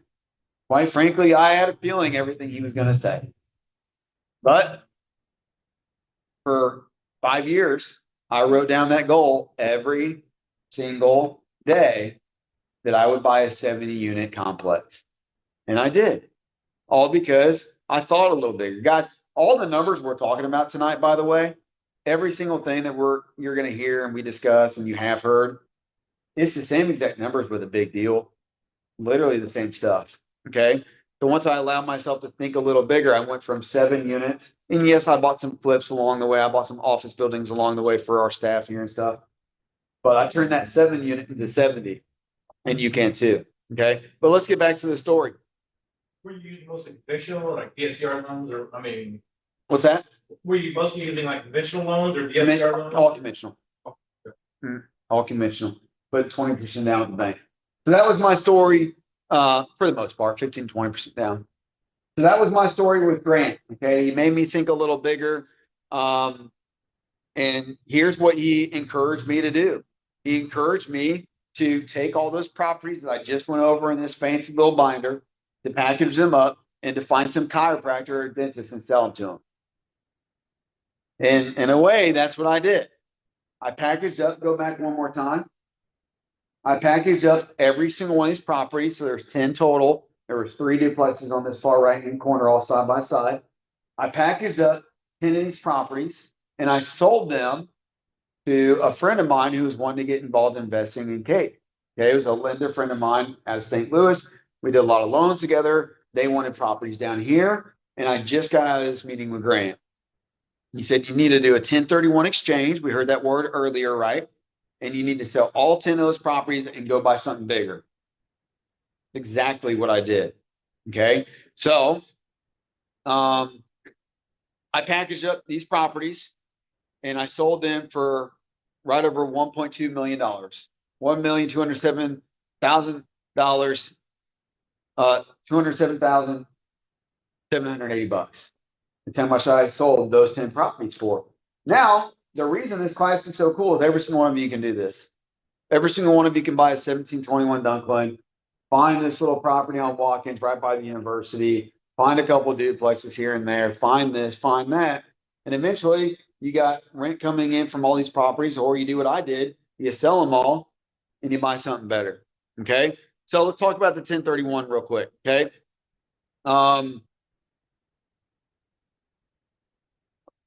Yeah, let's talk about that now. So the 1031 exchange. The 1031 is not getting rid of taxes. I might have said this earlier talking about tax strategies, is deferring taxes. Okay. You make your capital gain whenever you go to sell something because of the improvement. And if you paid it down with your taxes at all, you also owe that back, right? So if I were to sell all those properties and make all that money and not go buy something else, I would owe 20% of my profit to Uncle Sam. It would have been a chunk of money. Okay. That's where spending this one gets in. Okay. At closing of selling those properties to my friend for $1.2 million, I had a check that could have been in my hand for $460,000. Okay. At 27 years old, that's a crap ton of money. And I could have done a lot with the money. I could have bought a house in cash. I could have bought, a nice lake property and maybe a little boat or something. I could have bought a new vehicle. I could have bought 5 new vehicles and done something with my money. That is where spending discipline gets in trouble. Okay. But what I do, I did a 1031. I technically never got that check. When you do a 1031 exchange, you have to have an intermediary. I was like, what's the word? A qualified intermediary, an attorney, maybe an accountant, somebody who's qualified has to hold that check. I've hired several attorneys. I've done several 1031 exchanges. You have experience with that. Who hold the funds. Technically, it gets deposited in their escrow account. They sign the closing statement. I'm not involved. It's not my money. I can't say, well, I want 15 grand of that to pay off some debt. Okay. No, 100% of that money goes to the 1031. Okay. So I never got that check. But the way I set it up was while I was selling those 10 properties, I also had a deal made to buy the Vastronic Suites. Okay. Like I said, that property technically was a listing appointment that I got called to. It's a former client of mine. They wanted me to sell that property. And I told them up front that, hey, here's what I think it's worth, but I might be personally interested. Well, quite frankly, my personal numbers for where I wanted to be and where they were at were too far apart. Okay. So I was very happy to list the property. I'm still going to try to sell it, of course. Well, they ended up finding that something they wanted to buy and do a 1031 exchange. So they got a little bit more excited, a little bit more antsy about wanting to sell the property. We met somewhere in the middle and boom, I was under contract to buy that property.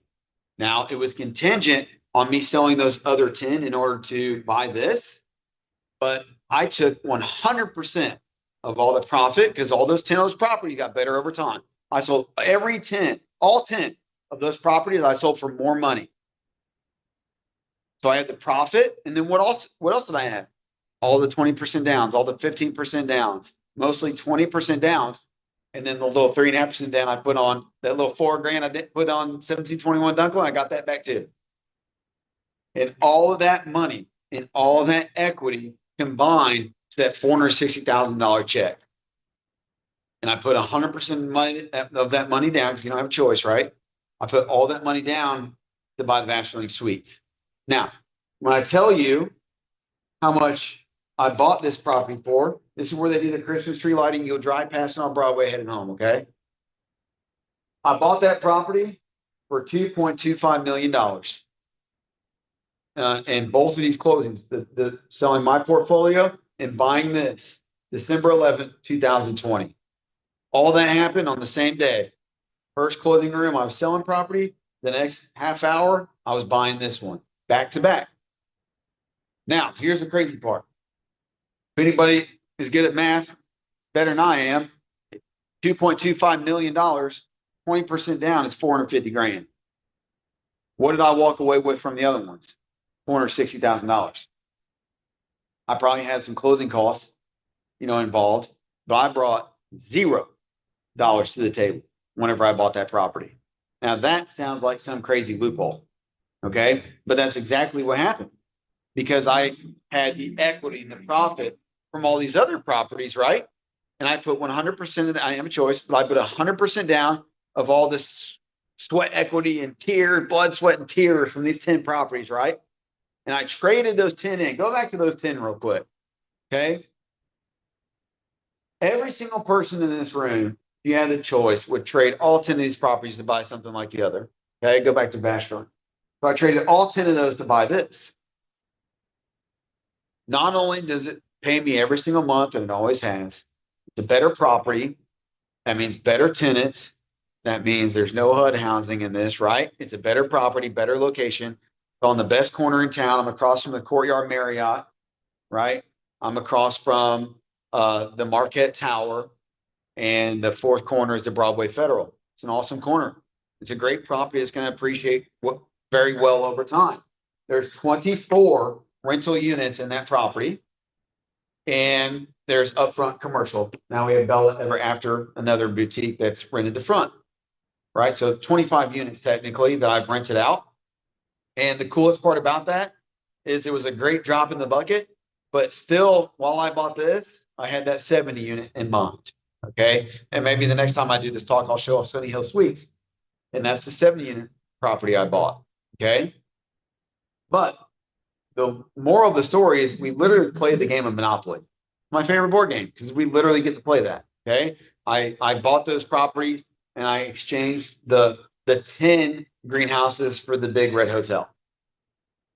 Literally all I did, guys. It's not rocket science, but I did the 1031 exchange and it allowed me to do that. Okay. So I think we've covered everything, and I will take questions if you have it on this specific deal, but it's literally that straightforward. Let me give you some rapid fire tools and we're about done. Okay. This is rapid fire real estate tools. Number one is the 1% rule. Some of this is back in the napkin math. It's great if you just want a quick glance at the property. Does this make sense? So if I buy a property for or if I'm looking at a property and it's for sale for 900 grand, the 1% rule says that 1% of that purchase price needs to equal 1% of the rents. Okay. Monthly rents. Okay. Is that true or is it more like 1.3 now? You know what? And to me, I don't really look into the 1% rule as far as where it ends up past this. But if it's around that, I'll take a second glance, really. So I wouldn't be surprised if you're right. Because if it meets around the 1% rule and it doesn't seem like they're crazy, I'll go into some more underwriting on it. But so if it brings in 9,000 in monthly rent and the purchase price is 900,000, okay, that's 1% of the purchase price. So I can look into this a little bit further, right? Just a quick back in the napkin math. The 40% rule. This is another great way to look at properties. Okay, I was looking at one the other day for a client and did the 1% rule. The 40% rule is another quick reminder of once you find out where their expenses are, it needs to be 40. If not, I typically like to use 50% in expenses. Okay, so if I got a property that brings in $100,000 in rents, well, I'm going to plan my expenses at 50 grand. Every single time you look at property, their expenses are going to be lower. Maybe they use 5% for vacancy instead of 10. Maybe they use 0 in write-offs for capital expenditures, like your big ticket items, right? They don't take out any for that.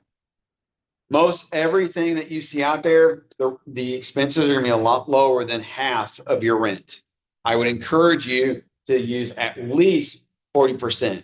So whatever expenses they got, unless it's 40% or higher, then go ahead and assume when you're doing your underwriting that it's 40% or higher. Okay. And then run your numbers like that and see if it still makes sense. When you see if it can still cash flow. Okay. NOI, very simply, to make sure we cover it, net operating income is your bottom line, right? It's your income minus your expenses. Okay. How much money is this property really bringing in? I can do the 40% rule and raise my expenses up to 40 or 50%. Whatever my remainder is, that is my net operating income. Pretty straightforward, right? Cap rate. Capitalization rate is kind of a made up number that's quite frankly just used as a comparison between investment to investment to investment. Okay. The idea of it is if I paid off everything in cash, if I bought every single property in cash, that would be my return. Well, as you guys know, that's not realistic, but it still gives you kind of like an earmarker to find out where I'm at. So a cap rate, though, does provide where the value's at. And then sometimes you start to learn of a certain cap rate per area, right? If like, okay, the Midwest, you can find a good cap rate, and I'm going to plan at 7 to 8%. And that's a good target if I'm comparing cap rate to cap rate, investment to investment, okay? So the cap rate, or capitalization rate, right, was literally made up to compare investments. And this is going to be your NOI that we talked about, your net operating income. So any income that you can have from a property, whether it's a laundry machine that brought you income or obviously the rents, all of that income added up minus your expenses is your net operating income divided by that purchase price.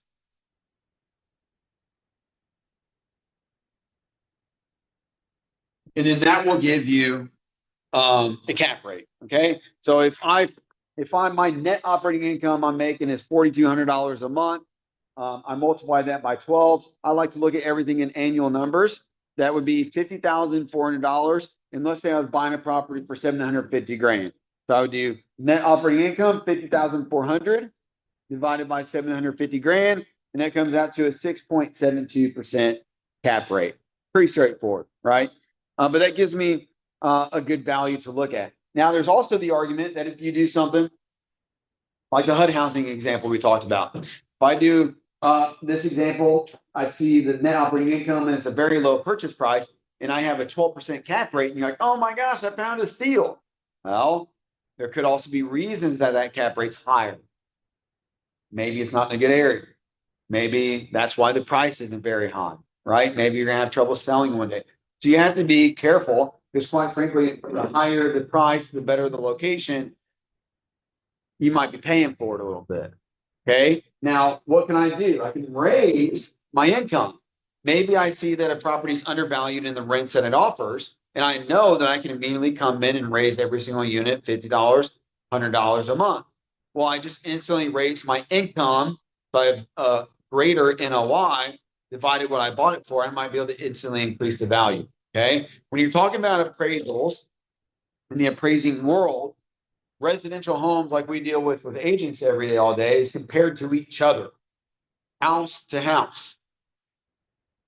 In the real estate investment world, 5 units or above, that's considered a commercial. It's literally going to be, the value will be derived from how much money that sucker brings in, the NOI.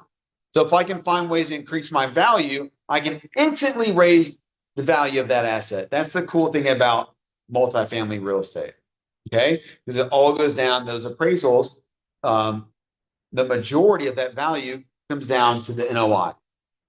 Okay. And then lastly, DSCR, debt service coverage ratio. Okay.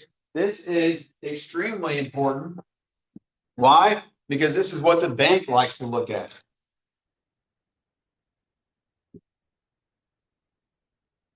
Usually hear this referred to as debt coverage ratio, DCR for short. Okay. What does the bank want to see? Anybody know? Cash flow. They want to see cash flow. You know what percentage they want to see for DSCR? I don't. 1.25%. Okay. That's what they want to see. So what does that mean?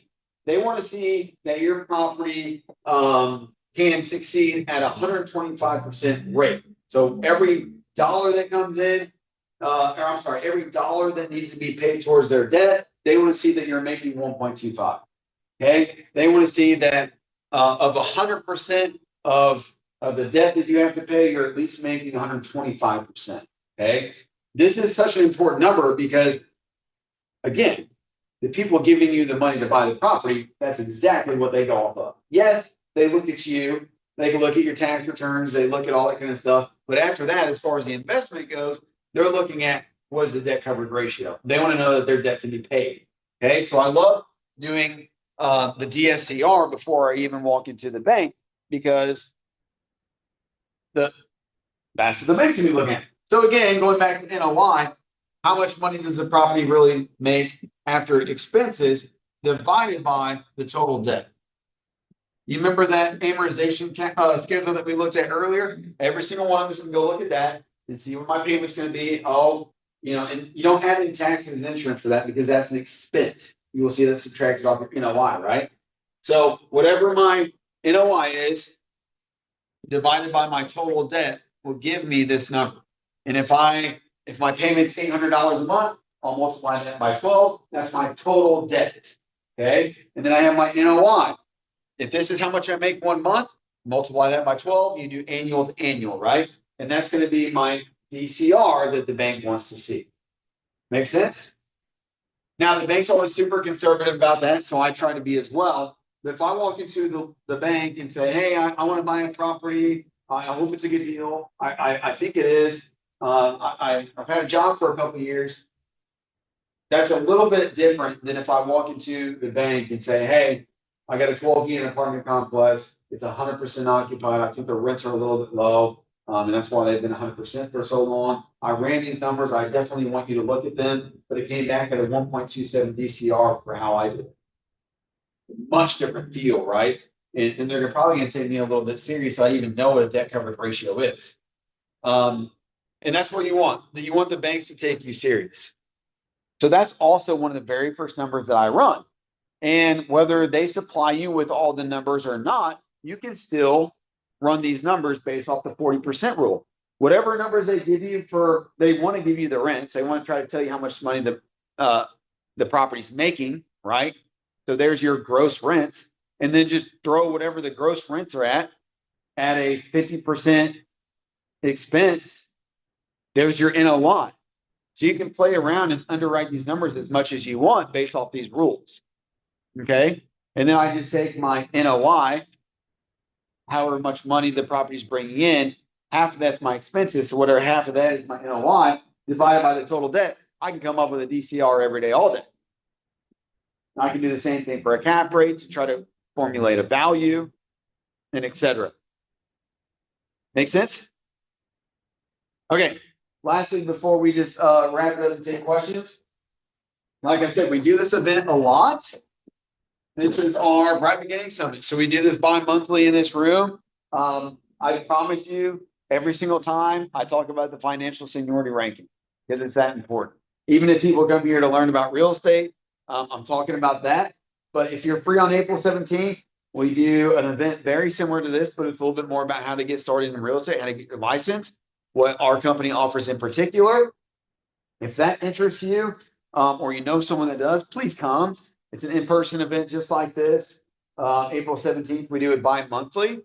But the reason I bring it up in this event isn't the hard sell you about getting a license. It's because the proof is, like I just showed you, most of those deals, go back to those 10. Most of these 10 deals happen because I have a real estate license. The big one, the Bachelor Suites building, happened because I have a real estate license. So it is just a great way to meet people, to buy property, to be involved. 1721, I found on the MLS as a real estate agent. I got my license in college, so I had it. Let me see here. I'm trying to think. I can't remember. Oh, this lady called me to list that property. This one I bought off the MLS. This one I bought off the MLS. I didn't even know anything about the property. I just saw it right by the college on Normal Street, and I said, I'm buying that property. Okay, I wrote an offer, then I looked at it. This one, they called me as a listing appointment. This one, I bought another property for him, so he talked to me about this. That I think was listing appointment. I can't remember, and those were listing appointments. Okay. Now I will tell you that anybody who works with me, they know I wear my agent hat first. I will 100% in writing, so it's there, tell people what they can sell their properties for. Okay, because I'm not trying to cheapskate anybody. Okay, and I will tell them, here's what your property can go for. And if I have personal interest, I'll tell them that. Well, guess what? 9 times out of 10, they know I'm a solid buyer. I'll even get people who approach me wanting me to buy their property because they prefer that route instead of me listing it. Once you get your name out there over time, once people know that you're a buyer, once they know, quite frankly, that you even own real estate, it comes up in conversation. So yes, there's so many of those, every single one of those examples I just brought up, I told them they could sell that property on the market for more money, and they decided to sell it to me. So it does come in handy, quite frankly, even being a licensed agent, because you're involved in the game. But 2 minutes over. I try to keep this to an hour and a half. Wasn't bad for the first time we went over this. Does anybody have any questions? It could be about the deal. It could be about anything. If I know it, I'll answer it. Let's get your license. Good question. So just getting started, and actually, yeah, go and give them this. We give this is what we give out at our summit. There's a lot of information on our company, but you can find the licensing information there as well. And if anybody wants that, I have your contact info. Just ask me once I message you. But we give that out at every single summit we do as well. The classes, you'll see like different class options. We provide that on there for you. The majority of us go through Calibri, right? And it's an online class. And I think if you're really trying hard, you can pay $500. Like if you bought their biggest tiered, thing. but they offer coupons if you visit the website twice, like 40 to 50% off. There's no business that you can start for $300. We all know that in this room, right? Thousands upon thousands of dollars if you want to start or run a business. Real estate, you get started with $300. It's pretty sweet. Also, you can do it at your own pace, your own leisure. Drake that was sitting down here, he was out of work at the time he started his courses. He came to a class just like this. He got started and finished everything in 19 days. So yeah, you can finish it as fast as you want to. But there's a 48-hour portion of that course, and there's a 24-hour. The 48 is the most important. That's what you need to be able to go take your real test. And I always tell people, because like the test, it's like $70 to go take your test. Applying for your license is like $100 now.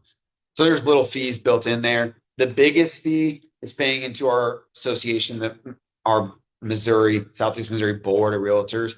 You got to pay $700 in that roughly annually. There's a $250 application fee. So I tell people, and it's prorated from when you come in for the year. But I tell people plan on $1,000, plan on $1,500 all together because you want to order some signs, some business cards, whatever. But still, that's not very much. And then your average real estate deal, even after splits, money in your pocket is $4,200.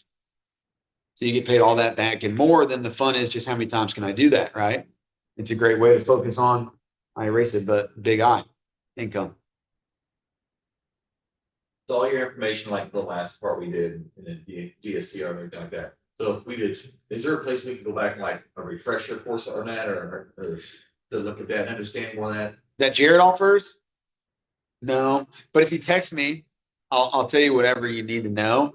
And quite frankly, your friend Google can tell you everything you need to know about any of that too. Like the last class we did, I went into more of some of those different like measurable equations and stuff like that, like cash on cash returns.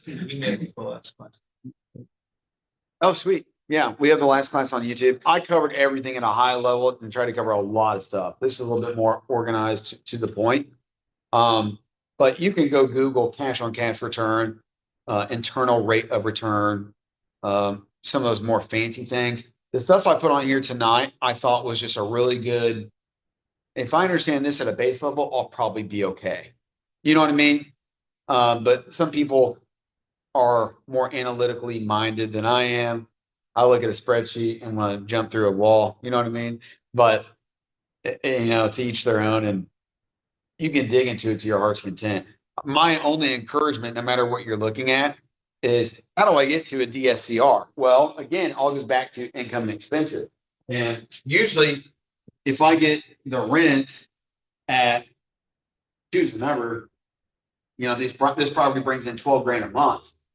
Hey, I need to double check that rent roll to make sure that they're not lying.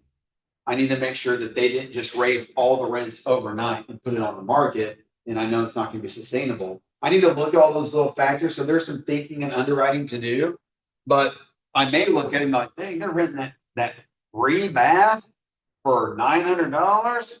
Shoot, I know I can raise that. Once you start to understand the market, you can call on rental properties and see what people are charging. You can do all that kind of stuff, like to kind of to figure through it. But if, like the one I just looked at, they said that they were making roughly $12,200 a month, and they had their expenses. When you added up all their expenses that they gave you, it came out to 20% of that number. And for some quick math before you anything too deep, I'm like, well, that's obviously way too low. Nothing's ever just 20% in expenses, right? So there's a reason for that. Well, they had vacancy at only 5%. I recommend you do 10. They didn't take anything out for capital expenditures. You name it, it was low. Property management, they only took like 4% or 5% out. We charge 10%. You know what I mean? So everything that you could think of was low. So to save myself some heartache of going in and punching every single number, let me just see how crazy they are. So what I do, I took the expenses up to roughly $6 grand, and I made my NOI, my net operating income, $6,000. And whenever I divided that by their purchase price, I saw how crazy they were. because the cap rate was like 3.5%, 4%. So I don't know. It was something extremely low. Like I would never buy it because it's way too low. If I bought it in cash, I don't want a 4% return, right? So you start to have those easy checks and balances where it's not worth my time if they want this much money. Okay. And I could flip that equation around and use a cap rate and multiply it by the cap rate and try to get a value. That's like, okay, well, they said it should be at an 8% cap rate. Well, if I take 8% and find out what the actual purchase price should be and just turn the equation around, well, that means I should technically offer 900 grand. Let's see what they think of that. We're pretty far off. So there's some easy ways to kind of just play around with the equation and it'd be pretty darn hard to get hurt 900 grand if I bought that and they said yes. You know what I mean? How do you double check what their rental agreements are? Will they supply that or do they have a seat or what? Great question. So if I wanted, and that's kind of part of the, you hear like due diligence phase. So whenever like even us as agents make offers on properties, we have a rental property rider, and part of that agreement, if they sign it and say yes and accept our offer, they got to supply us leases within 5 days. So I can take and audit every single unit's lease to make sure that A, they're paying, B, the lease matches the rent roll, all that kind of stuff. But that's an excellent thought. Got to make sure. What are some common mistakes investors make starting out that even you make occasionally? Oh man, I make plenty of mistakes. We need another hour. I always tell people the biggest mistake. I said this in your class too. The preparation side, I can be a little bit more prepared. Like sometimes I'm just not afraid to jump into stuff and I'll figure it out and yada yada yada. So some of those structure things we talked about from the get-go, having your LLC in place, getting your bank account set up, going ahead and having checks that it's in that property's name or that LLC's name, and just kind of like making sure you treat it like a business from day one. I treated it like I'll close my eyes and we'll figure it out. That's my personality. You know what I mean? Like commit now, figure the rest out later. So a little bit more preparation probably would have helped me. But in general, the biggest mistake, Jared or other people can make is buying a deal I shouldn't have bought. Don't force a deal to work. Don't overpay for a deal. Some of the best deals you ever buy are the ones you did. And there's plenty scary stories right now of people who in 2020, you guys remember, it was so nuts. Everybody wanted a deal. You could buy it at, I don't care to tell you this stuff. I bought Van String Suites. It was December 11th, 2020. Rates were low, super competitive. I sent it to like 4 banks, and they all wanted it. Now, I'm pleading them. I'll give them my freaking dog and my DNA. I don't care what you want. Just give me a loan. You know what I mean? It's like, please take me, whatever you need. Back then, they wanted to give you loans and close their eyes. So I had 4 banks who argued over trying to give me the best deal for Vastruline. And majority were around the same offer, the same package.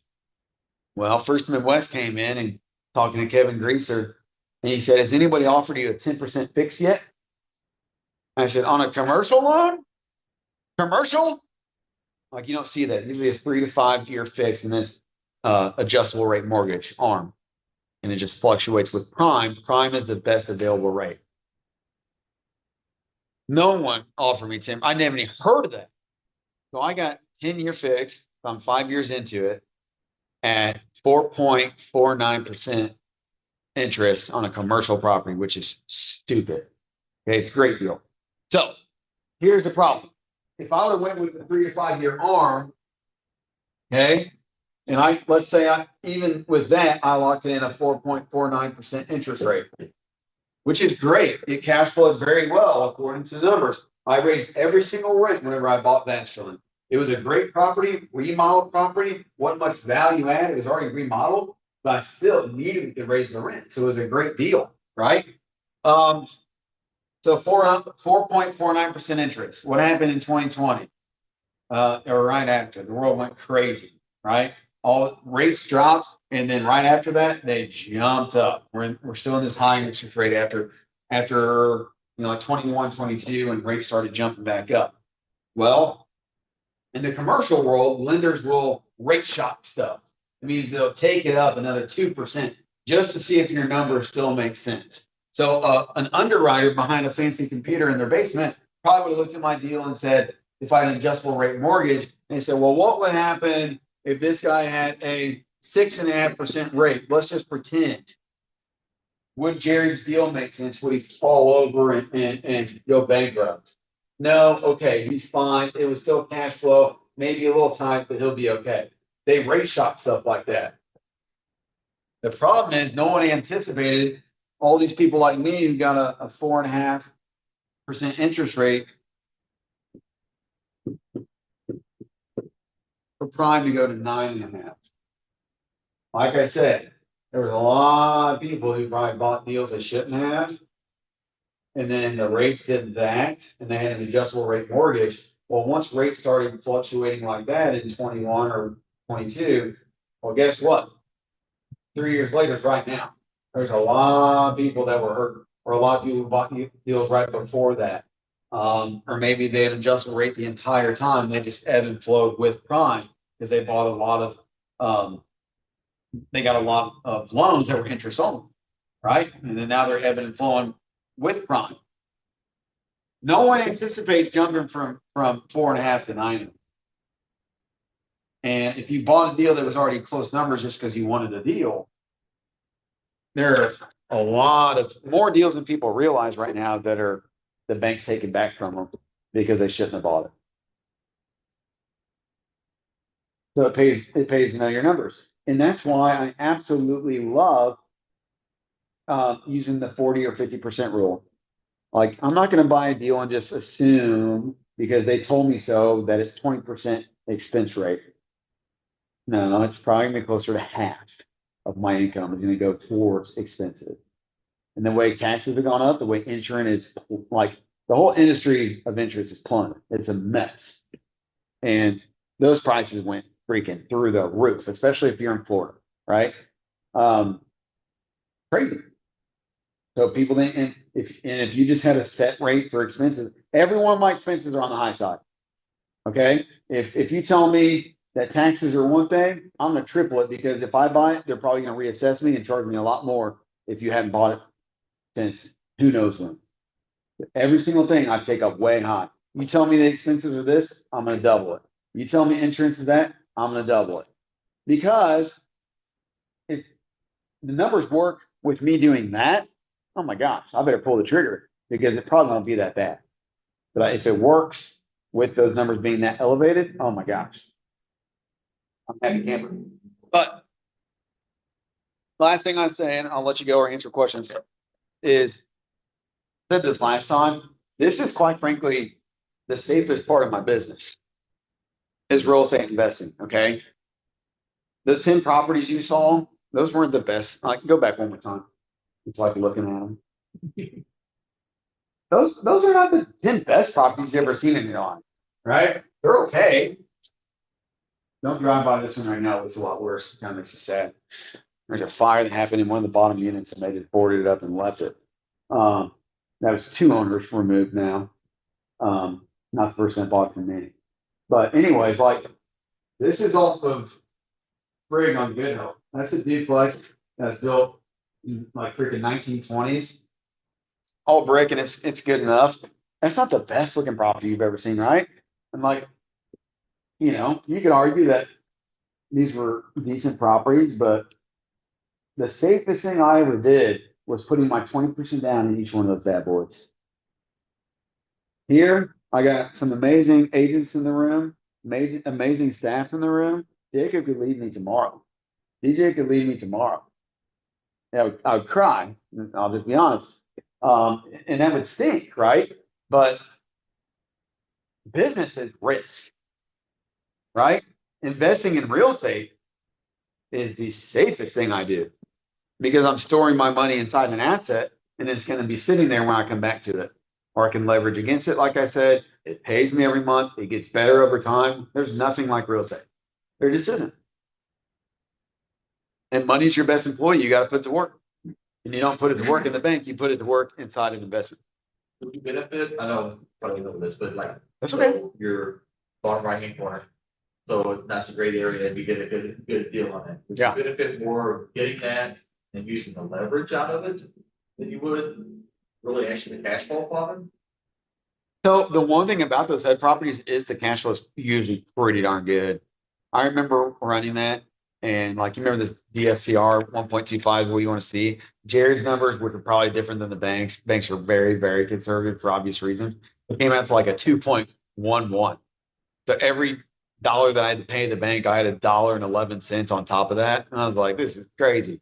And I was like so excited. But so you usually do have really good cash flow with those properties. And I almost hesitate a little bit to say leveraging those is the best idea because unfortunately, it's not that hard, but maybe fortunately at times, it's not that hard to go to the bank and say, hey, I think this thing's worth like Dunklin. I bought that for 115. I could probably find an appraiser day one and go tell them this thing's worth 20 grand more, man. Or I did some basic things, or hey, stretch this a little bit for me, give me some extra money, please, something, anything. Because they're people too, and they have their own opinions, is what it feels like. And I could probably force somebody to appraise something a little too high, take money out, and then what if I ever can't sell it again? I'm in trouble. So you got to be careful, especially with properties like that, just because the cash flow might say it's worth a pile of money. But who's going to buy it? Like I said earlier, an investor. And will investor always pay top dollar? Probably not. And if I took out all the money and now it's super, super tight and I can't get out of it, that's a problem too, right? This is why, not to get him on tangent, this is why it's extremely unfortunate sometimes when people do a cash out refinance, get a home equity line of credit to finish their basement in their house. Because sometimes, now adding square footage is a great way to spend your money. Yes. But a lot of people will go spend that money on stuff that won't bring them extra value. Like I put, crazy amount of money into my bar top, for my bar and, did some extravagant thing in the basement that doesn't bring me more value.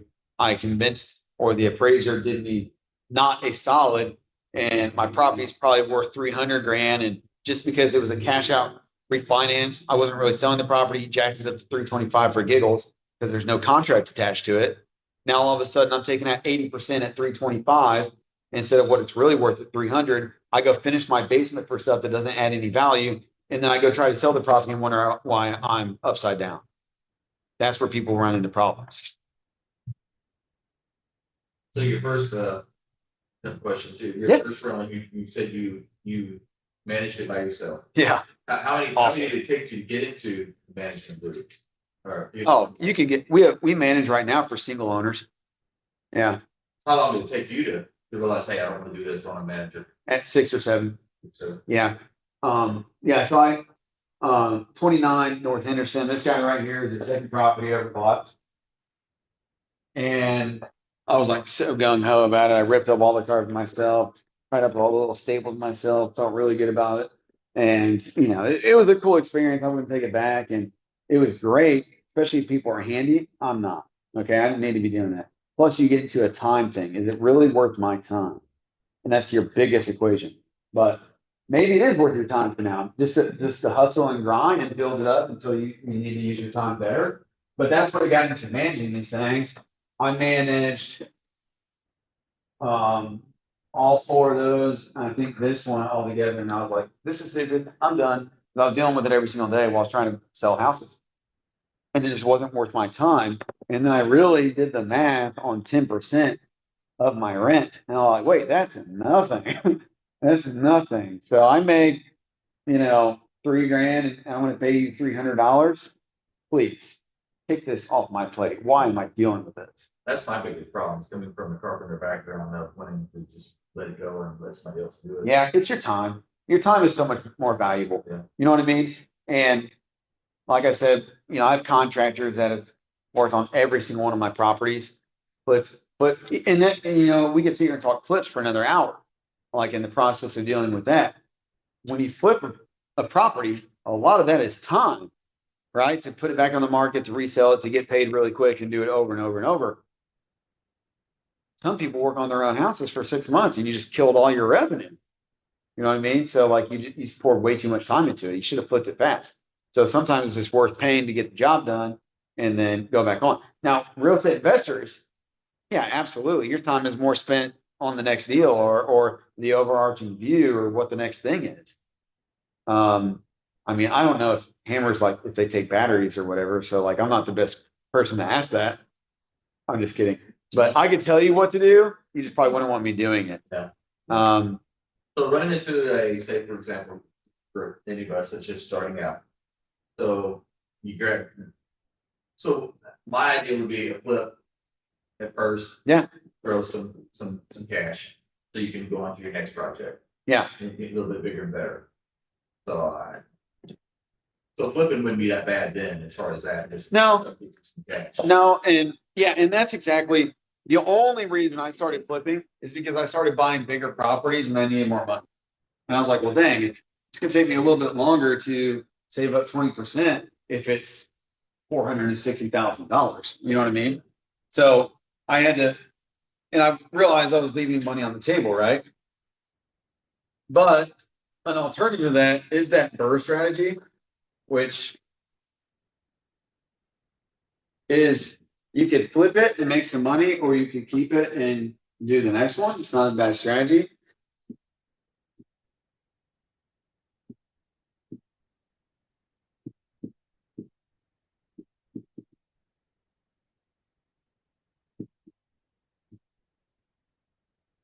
So, I mean, we could find a random property as an example and pretend that we could add value to it, you know, but let's just use some random numbers.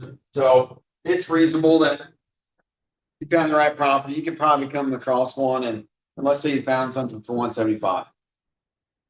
Not many of those popping up every single day of the week, but let's say you ran across it. Your neighbor wanted to sell the inherited property. They don't want to mess with it. What are they going to do with it? It's outdated. Like you come across that stuff all the time, more than you realize, right?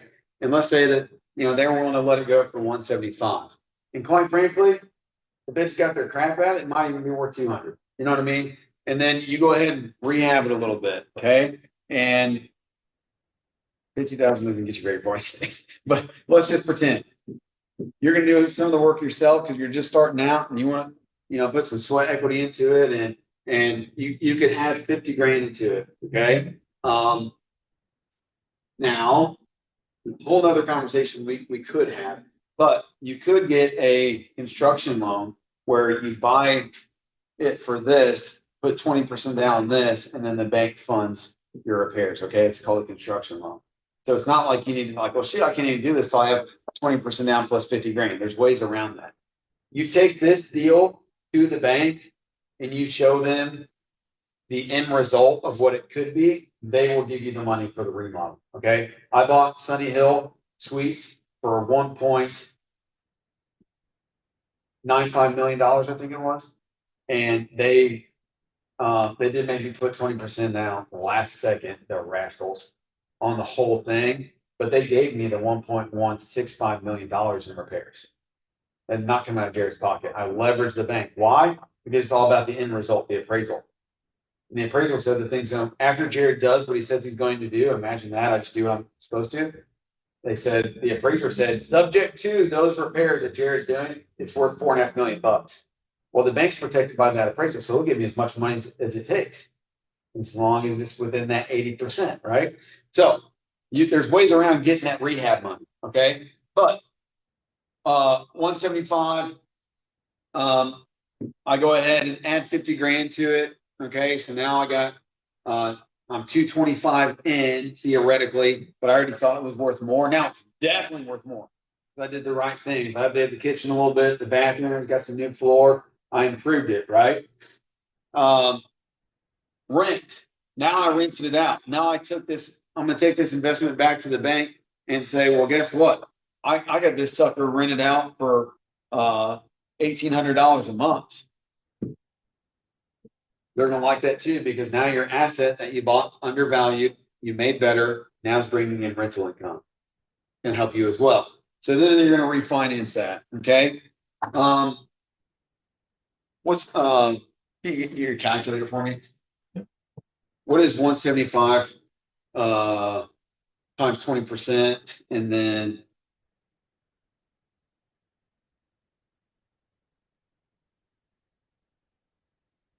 Oh, 30,000, 30 or 35? 35. 35. Okay, so 35,000, I'm gonna subtract that off, right? So I owe, let me do this separate. Because if the only thing you accomplish tonight is I want to get my 20% down, I'm gonna get my 20% down. Well, your target should be 35 grand, right? 35? Because that's what I'm gonna put down. So I owe this whenever I buy that. Make sense? Okay. So then, I owe the bank the 50 grand in repairs, okay? And then when I refinance that, let's say, well, we already thought it was worth 200. I put 50 grand into it. So really it's now worth 265. Okay, what's 265 times 80%? 265 is now what it's worth. So 212. Oops. What's 212 minus 140? 72.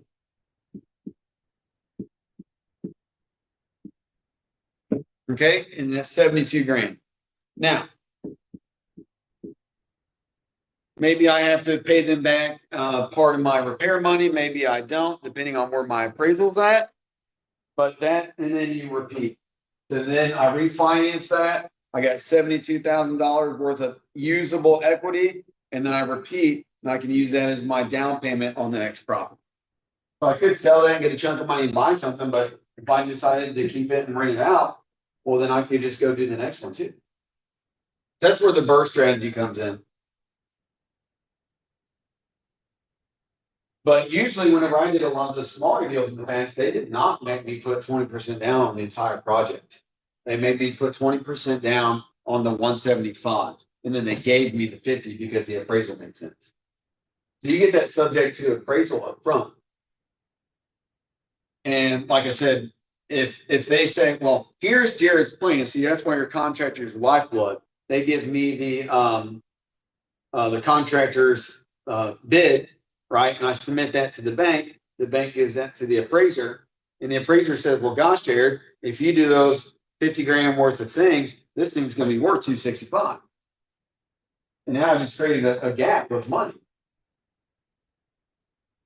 And once I do those things, and I take it back to the bank and said, hey, remember that appraiser that said this is me with 265? Well, we did all those things. Plus I rented it out for $1,800 a month. It's bringing in money. It's bringing in a return.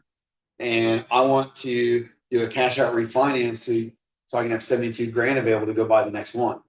And then you literally just do that over and over and over. All these properties I've been buying, they get better over time. They increase in value over time. As long as your new payment, because if you use this 72 grand, right, to do the next thing, you need to make sure that your new payment makes sense and your cash flow can cover it. Well, gosh, if I got $1,800 worth of cash flow because I got a pretty good tenant, it's probably going to cover my new payment that I borrowed against to get it up to that that 212 number.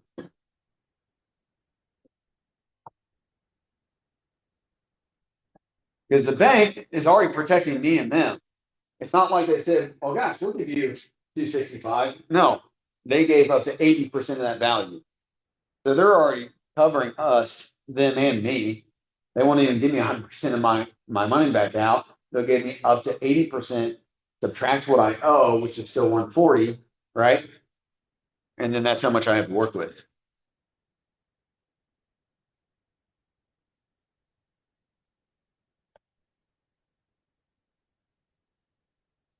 Any other questions?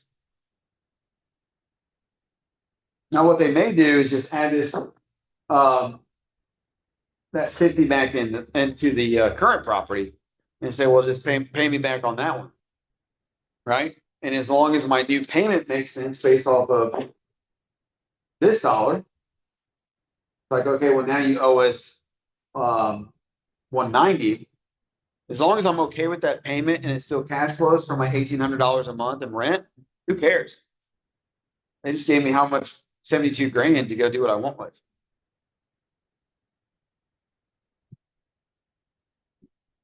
And I did that several times. Quite frankly, that's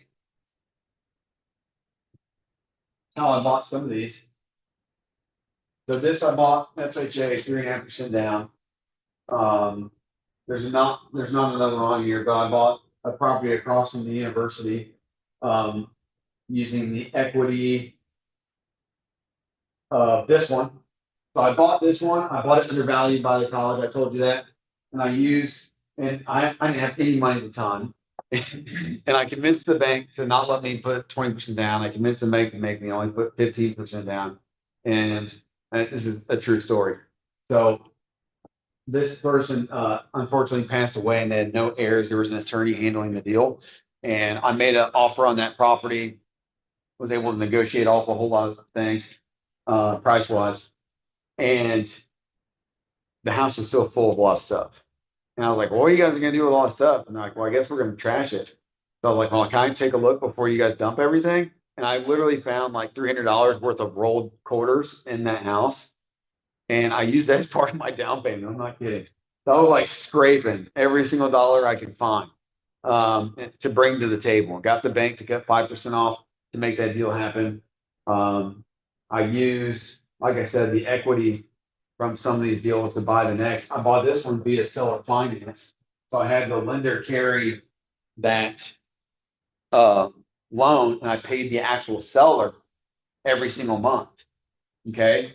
And then whenever I went to sell that as part of this deal, the property had grown in value. I paid her interest only for like 2 years, which means she got, I think I bought it for like 120 grand back then, which means she got her $120,000 back. I've been paying her interest payments every single month, so she's a good deal for her, but I didn't have to go to the bank because I didn't have any money. Didn't make me put much of any money down, maybe 5 or 10 grand, I can't remember. Not much down. So I paid her money every single month. She got her exact 120,000 in 2 years. Once we closed, she'd been paid every single month. And guess what? I made 30 grand. So I sold her for like $150,000 to my buddies who bought all this. So there's a lot of ways to get creative with this and make stuff happen.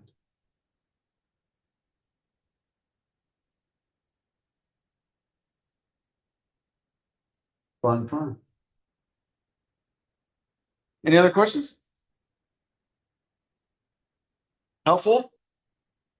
Drinking from the fire a little bit? Good stuff. And again, you can like research to your heart's content. You know what I mean? You can go dig in. I mean, there's Michael Blank, BLANC. If you are of the like inquiring mind underwriting, that's your thing. He has the world's most popular and best underwriting platform out there. And I think you can buy it. I can't remember what I paid. It was something nominal, like $300. He has training videos, 35 of them that tell you how to use it. But if you just want to learn from someone who is super analytical, he's the best in the business. But all right, guys, feel free to hang out, to mingle, to network. Appreciate everybody for coming. I will make sure I follow up with you guys from the list back there. And thanks again. Thank you. Of course. Oh, where's that? Sign up. Sweet. There is swag back there. Thanks, man. T-shirt, Thank you. ties. All right, man. Sounds good. Yeah, we have hats, sunglasses, the shirts back there. Sweet. But feel free to grab what you want. Alexa, play some music.